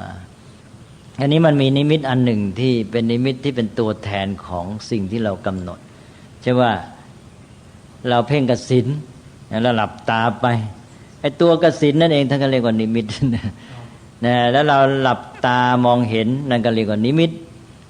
จนกระทั่งมันติดใจนะมันก็มาเป็นตัวแทนของตัวกสิณข้างนอกคราวนี้ไม่ต้องลืมตามองละหลับตาเอาเลยก็อยู่ในใจเห็นภาพกสิณนั้นอันนั้นก็เรียกว่านิมิตแล้วก็ลมหายใจเมื่อเรากำหนดลมหายใจไปต่อไปมันก็เป็นภาพลมหายใจขึ้นมาจากการปรุงแต่งของจิตภาพลมหายใจเกิดขึ้นไม่ต้องคือจิตก็มาอยู่กับภาพลมหายใจแล้วภาพของลมหายใจอันนั้นเรียกว่าเป็นนิมิตของกรรมฐานนิมิตของอารมณ์กรรมฐานอันเนี้ยมีความสำคัญในการปฏิบัตินี่แหละนิมิตก็เลยต้องแยกเป็น2 อย่างนิมิตภาพอื่นที่แทรกเข้ามาในระหว่างเห็นเป็นผีเห็นเป็นยักษ์เห็นเป็นแสงอะไรต่างๆนั่นเป็นนิมิตที่ถือว่าเข้ามากวนต้องรู้ทันแต่นิมิตที่เป็นตัวแทนของกรรมฐานที่เราปฏิบัติอันนี้เป็นส่วนหนึ่งของการปฏิบัติเลยแยกได้แล้วนะเราจะรู้ได้อย่างไรแล้วว่าอันนี้เป็นนิมิตที่เราใช้กรรมก็ไม่ยากอะไรก็มันเป็นตัวแทนอยู่แล้วมันก็เหมือนกับของนั้นอย่างตัวอานาปานสตินะการที่เอาลมหายใจเป็นนิมิตนะฮะนิมิตจะเกิดเป็นตัวแทนของลมหายใจจะเป็นลักษณะไหนเป็นลักษณะที่เจ้าตัวต้องรู้เพราะมันเป็นตัวแทนหมายว่าตัวกำหนดลมหายใจจิตมันไม่ไปไหนมันก็เป็นภาพของสิ่งนั้นตัวก็รู้อยู่แล้วเป็นภาพของอันนั้นแต่ตัวจะเห็นเป็นภาพอะไรแล้วแต่ตัวรู้สึกเมื่อตัวรู้สึกลมหายใจเหมือนกับเป็นสายรุ้งหรืออะไรเงี้ยใช่ไหมมันก็เป็นภาพอย่างนั้นขึ้นมาเท่านั้นเองว่าเจ้าตัวรู้เองไม่ต้องไปกลัวเรื่องนี้นะเพราะว่ามันเป็นภาพตัวแทนสิ่งนั้นจิตเขาตัวอยู่กับสิ่งนั้นนี่ภาพมันก็เกิดจากสิ่งนั้นนะเพราะฉะนั้นต้องแยกนิมิต2 อย่างนะเพราะบางสำนักนี่ถึงขนาดที่ว่ากำหนดเอาไว้เลยว่าถึงขั้นนี้จะมีนิมิตเป็นลักษณะเป็นดวงสีนี้ถ้าถึงขั้นสูงสุดจะเป็นดวงสีซึ่งผมศึกษาแล้วอ่านแล้วรู้สึกว่าไม่จำแต่คลาดเคลื่อนจากความเป็นจริงเลยอันนั้นก็กลายเป็นว่าไปสร้างภาพให้แก่ผู้ปฏิบัติตั้งแต่ก่อนปฏิบัติแล้วอันนี้จะฝังใจแล้วเวลาไปปฏิบัติจริงๆจะเกิดเห็นขึ้นมาเพราะมันนำจิตของตัวเองเลยแล้วเรียกว่าเหมือนกับสะกดจิตในการนำจิตให้เชื่ออย่างนั้นหรือมันแนบสนิทอยู่ในความคิดฝังอยู่ในความคิดเวลาไปปฏิบัติมันก็เลยออกมาเป็นภาพนะทีนี้ขอกลับมาที่เก่านะทีนี้ว่าได้พูดไปแล้วว่าการฝึกเรื่องพฤติกรรมจิตใจและปัญญาหรือศีลสมาธิปัญญาเนี่ยมันสัมพันธ์เกื้อหนุนกันอยู่เพราะฉะนั้นมันแยกเด็ดขาดจากกันไม่ได้แต่ว่าทำไมเวลาท่านมาพูดเป็นไตรสิกขาทำให้เรารู้สึกว่าเป็นขั้นเป็นตอนเหมือนกับมี3 ขั้นเป็นขั้นศีลขั้นสมาธิขั้นปัญญาอันนี้ก็เป็นเรื่องที่ว่าควรจะพิจารณาในความเป็นจริงบอกแล้วว่า3 อย่างนี้มันแยกขาดจากกันไม่ได้มันเป็นชีวิตอันหนึ่งอันเดียวกันไปแยกได้ยังไงอย่างที่บอกพฤติกรรมทุกครั้งปราศจากจิตใจได้ไหมไม่ได้ต้องมีความตั้งใจมันจากในจิตใจแล้วปราศจากความรู้ได้ไหมก็ไม่ได้รู้แค่ไหนก็ทำได้แค่นั้นใช่ไหมที่เราจะพูดแต่ละครั้งนี่มันต้องมีความรู้อยู่นะแล้วเราก็พูดได้แต่ว่าเราจะรู้แค่ไหนเราก็พูดได้แค่นั้นเพราะนั้นมันแยกกันไม่ได้แล้วทำไมเวลาฝึกท่านบอกว่าฝึกขั้นศีลฝึกขั้นสมาธิฝึกขั้นปัญญาอันนี้ก็หมายความว่าแยกในแง่ของความเด่น ในช่วงแรกนั้นการฝึกซึ่งที่จริงในชีวิตของเราเนี่ย3 อย่างมันทำงานด้วยกันแต่ว่าความปรากฏออกมาเนี่ยมันจะเด่นชัดสำหรับขั้นต้นเนี่ยจะเด่นชัดด้านพฤติกรรมซึ่งเป็นของหยาบกว่าใช่ไหมด้านพฤติกรรมนี่จะเด่นแล้วคนจะฝึกตอนแรกนี่มันก็ต้องเอาที่พฤติกรรมภายนอกเนี่ยเพราะว่าเขายังไม่รู้จักดำเนินชีวิตเลยการที่จะดำเนินชีวิตไปได้ก็คือเริ่มต้นในพฤติกรรมอย่างที่เรียกว่าถ้าเรามีเครื่องมือก็ฝึกการใช้เครื่องมือก่อนกายวาจานี่เป็นเครื่องมือในการดำเนินชีวิตของเราก็ใช้ให้มันเป็นก่อนก่อนที่จะเอาไปใช้ให้ได้ประโยชน์อะไรมากมายเนี่ยตอนแรกต้องใช้เป็นก่อนใช่ไหมนี่พฤติกรรมยังไม่รู้จักใช้เลยเพราะฉะนั้นตอนแรกอย่างน้อยต้องฝึกใช้มันก่อนใช้ร่างกายใช้วาจาให้เป็นพอใช้อย่างน้อยใช้ได้เอาแค่ใช้ได้ก็ยังดีเพราะถ้าหากไม่ฝึกเลยเนี่ยใช้ก็ไม่ได้นะฮะร่างกายวาจาเนี่ยใช้ไม่ได้พอเริ่มฝึกก็ใช้ได้ต่อไปใช้เป็นแล้วก็ใช้ทำประโยชน์ได้มากขึ้นแต่การที่จะใช้ประโยชน์ได้ดีขึ้นต้องอยู่ที่จิตใจและปัญญาใช่ไหมนั้นตอนแรกใช้ให้ได้ก่อนเพราะนั้นเลยต้องจำเป็นต้องฝึกเน้นเรื่องพฤติกรรมก่อนเหมือนกับการที่ว่าเราได้เครื่องมือมาก็ต้องฝึกใช้ให้มันใช้ได้ก่อนให้รู้ว่ายังไงให้คนเอาเครื่องมือไปใช้ในสถานการณ์ไหนเวลาไหนใช้อย่างนี้ต่อไปพอชำนาญแล้วทีนี้เนี่ยไอ้ด้านภายในจิตใจและปัญญาจะสำคัญยิ่งขึ้นใช่ไหมตอนแรกก็เลยเรื่องของพฤติกรรมเด่น1แล้วเป็นของหยาบกว่า2เป็นเครื่องมือเป็นเบื้องต้นนะก่อนที่จะก้าวไปสู่ด้านจิตใจและด้านปัญญาอันนี้ขอบเขตก็แคบนะเรื่องพฤติกรรมวาจาเนี่ยมันเป็นของหยาบแล้วก็ขอบเขตเขามันแคบฝึกไปในระยะหนึ่งแล้วมันจะอยู่ตัวต่อจากนั้นเนี่ยถ้ามันเคยชินอย่างที่ว่าแก้ยากเพราะนั้นก็เลยต้องเอาซะก่อนเดี๋ยวมันจะเคยชินในทางผิดนั้นเรื่องการฝึกเรื่องพฤติกรรมเหตุผลหลายอย่างที่จะต้องเน้นให้ความเด่นชัดในตอนแรกหมายความว่าระดมด้านจิตใจและปัญญามา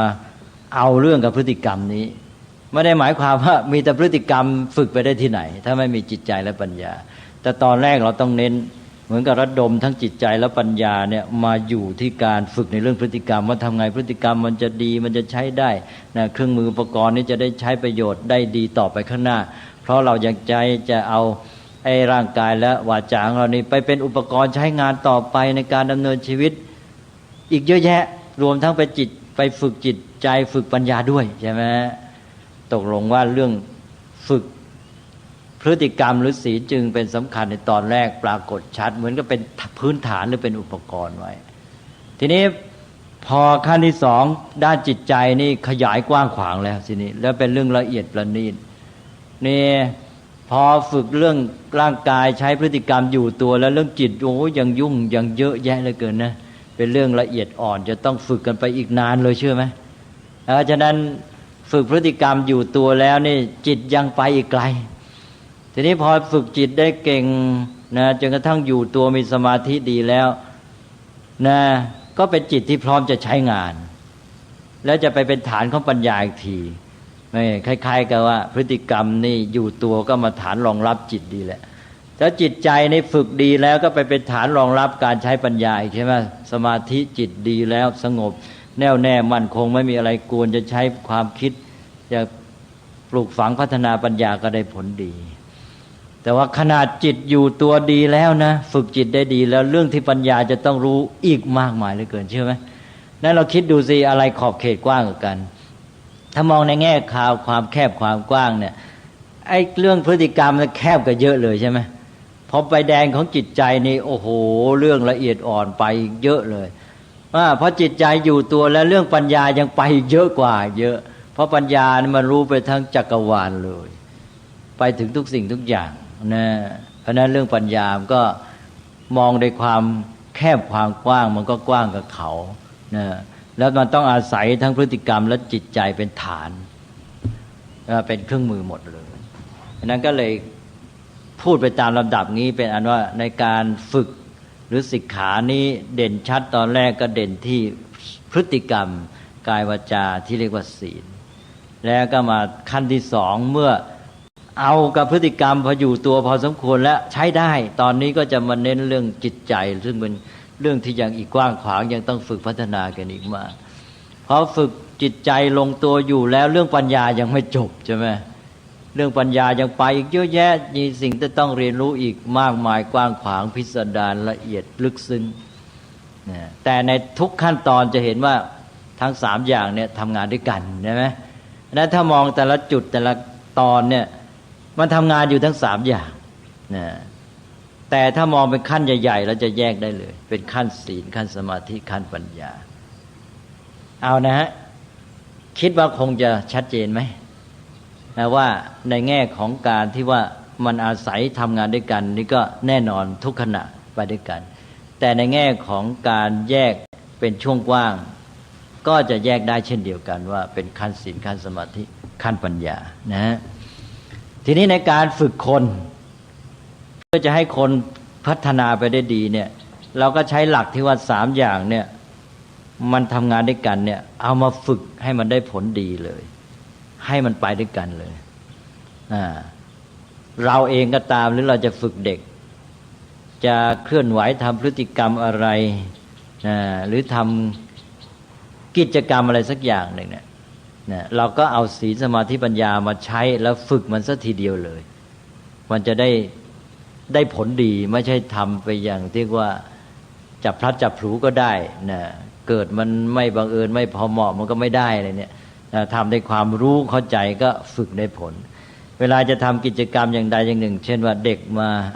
ครูจะให้จัดกิจกรรมอย่างหนึ่งก็มาฝึกให้ครบใช่ว่ามาช่วยกันพิจารณาดูที่ว่ากิจกรรมที่เราจะทำเนี่ยมองในแง่ศีลนะกิจกรรมที่เราจะทำเนี่ยมันจะแสดงออกเป็นพฤติกรรมกายวาจากิจกรรมที่เราจะทำเนี่ยนะมันก่อความเดือดร้อนเบียดเบียนผู้อื่นหรือเปล่าหรือเป็นการช่วยเหลือเกื้อกูลสร้างสรรค์ใช่ไหมกิจกรรมทุกอย่างนี้มองได้ถ้าเป็นกิจกรรมที่เสียศีลก็คือมันจะก่อความเดือดร้อนเบียดเบียนใครก็มองดูกิจกรรมของเราที่จะทำอันนี้ไม่เบียดเบียนก่อความเดือดร้อนแก่ใครแต่เป็นการสร้างสรรค์เป็นไปในทางที่ดีเกื้อกูลต่อสังคมเพื่อนมนุษย์ได้และเรื่องศีลต่อไปกิจกรรมเดียวกันนี้มองด้านจิตใจเราเป็นไงจิตใจเราที่จะทำกิจกรรมเนี่ยเรามีแรงจูงใจว่าคิดจะกิจกรรมนี้เพื่อหาผลประโยชน์เห็นกับตัวหรือทำได้ขัดเคืองใครทำด้วยจิตโลภหรือโกรธหรือเปล่าหรือมีความหรือว่ามีความสุขหรือความทุกข์จิตใจขุ่นมัวเศร้าหมองหรือจิตใจผ่องใสร่าเริงเบิกบานมีความสุขที่จะทำใช่ไหมพิจารณาได้ทีนี้ถ้าจิตมันไม่ดีก็ปรับซะให้มันดีบอกว่าเราจะทำกิจกรรมทั้งทีนะให้จิตใจของเราทำด้วยแรงจูงใจที่ดีอยากจะทำประโยชน์ทำด้วยเมตตากรุณาทำด้วยความสุขสดชื่นนี่ด้านจิตได้แหละต่อไปได้ปัญญาว่ากิจกรรมอันเดียวกันนี้ที่เรากำลังจะทำอยู่เนี่ยเรามีความรู้เข้าใจมันดีหรือยังรู้เข้าใจรายละเอียดของมันกันตอนกระบวนการนะรู้วิธีปฏิบัติแล้วก็รู้ว่ามันจะเกิดผลดีผลเสียอย่างไรแล้วเรารู้ว่าเหตุผลไหมว่าเราทำเพราะเหตุผลอะไรการกระทำของเราสมเหตุสมผลไหมจะมีผลดีผลร้ายตามมาอย่างไรใช่ไหมนี่เรียกว่าในด้านปัญญานี่ถ้าหากว่าปัญญามันยังไม่ชัดก็จะได้พัฒนาซะตอนนั้นพอทำกิจกรรมนั้นปั๊บพร้อมเลยได้ทั้งศีลสมาธิปัญญาได้ผลดีพัฒนาหรือจะใช้ตรวจสอบก็ได้เราทำอะไรไปแล้วในแง่ศีลเป็นอันว่าเบียดเบียนเขาหรือเกื้อกูลในด้านจิตใจสภาพจิตของเราวิโลภะโทสะหรือว่ามีความเมตตากรุณาหรืออะไรหรือดีหรือเปล่าแล้วก็จิตใจของเรามีความสุขหรือมีความทุกข์เบิกบานผ่องใสหรือเศร้าหมองขุ่นมัวเร่าร้อนใช่ไหมด้านปัญญารู้เหตุรู้ผลเข้าใจต่างๆชัดเจนทีนี้เราก็ใช้ตรวจสอบแล้วเราก็วางแผนที่จะปรับปรุงให้มันดียิ่งขึ้นถ้าหากว่ากิจกรรมทุกกิจกรรมนี้ดำเนินไปด้วยศีลสมาธิปัญญาอย่างนี้ก็พัฒนาแน่ใช่ไหมแล้วเกิดผลดีแน่นอนก็ตกลงว่าเอาศีลสมาธิปัญญาไตรสิกขานี้มาฝึกในการดำเนินชีวิตในการประกอบกิจกรรมทุกอย่างเลย โดยเฉพาะครูเนี่ยหรือพ่อแม่เนี่ยในการสัมพันธ์กับเด็กนี่จะฝึกเด็กได้ดีมากนะเดี๋ยวนี้เราไม่ได้คิดกันเลยนะไม่ได้พิจารณาทั้งนั้นทำกิจกรรมสักแต่ว่าสนุกกันแล้วกันจบมันก็เลยเป็นเรื่องโลภะโทสะโมหะอะไรไปตามเรื่องนะก็ไม่ค่อยได้อะไรก็เห็นจะพอสมควรนะวันนี้นะเป็นเรื่องแง่มุมต่างๆของไตรสิกขาถ้านึกอะไรออกค่อยมาพูดกันใหม่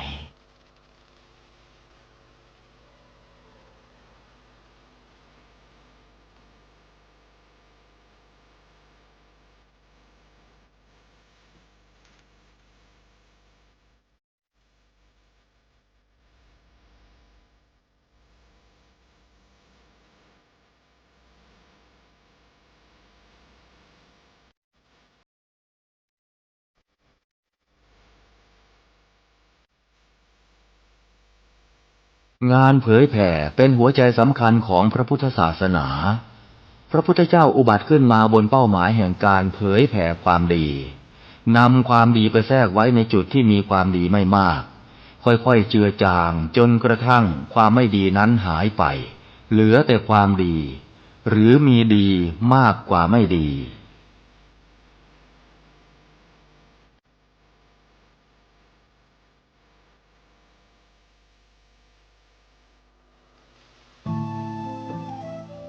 ท่านกำลังติดตามรับฟังสถานีวิทยุกระจายเสียงพระพุทธศาสนาแห่งชาติและสังคมกล้าคิดก็ต้องกล้าคิดก็ต้องกล้าทำอย่ากลัวถ้าทำความดีเป็นศึก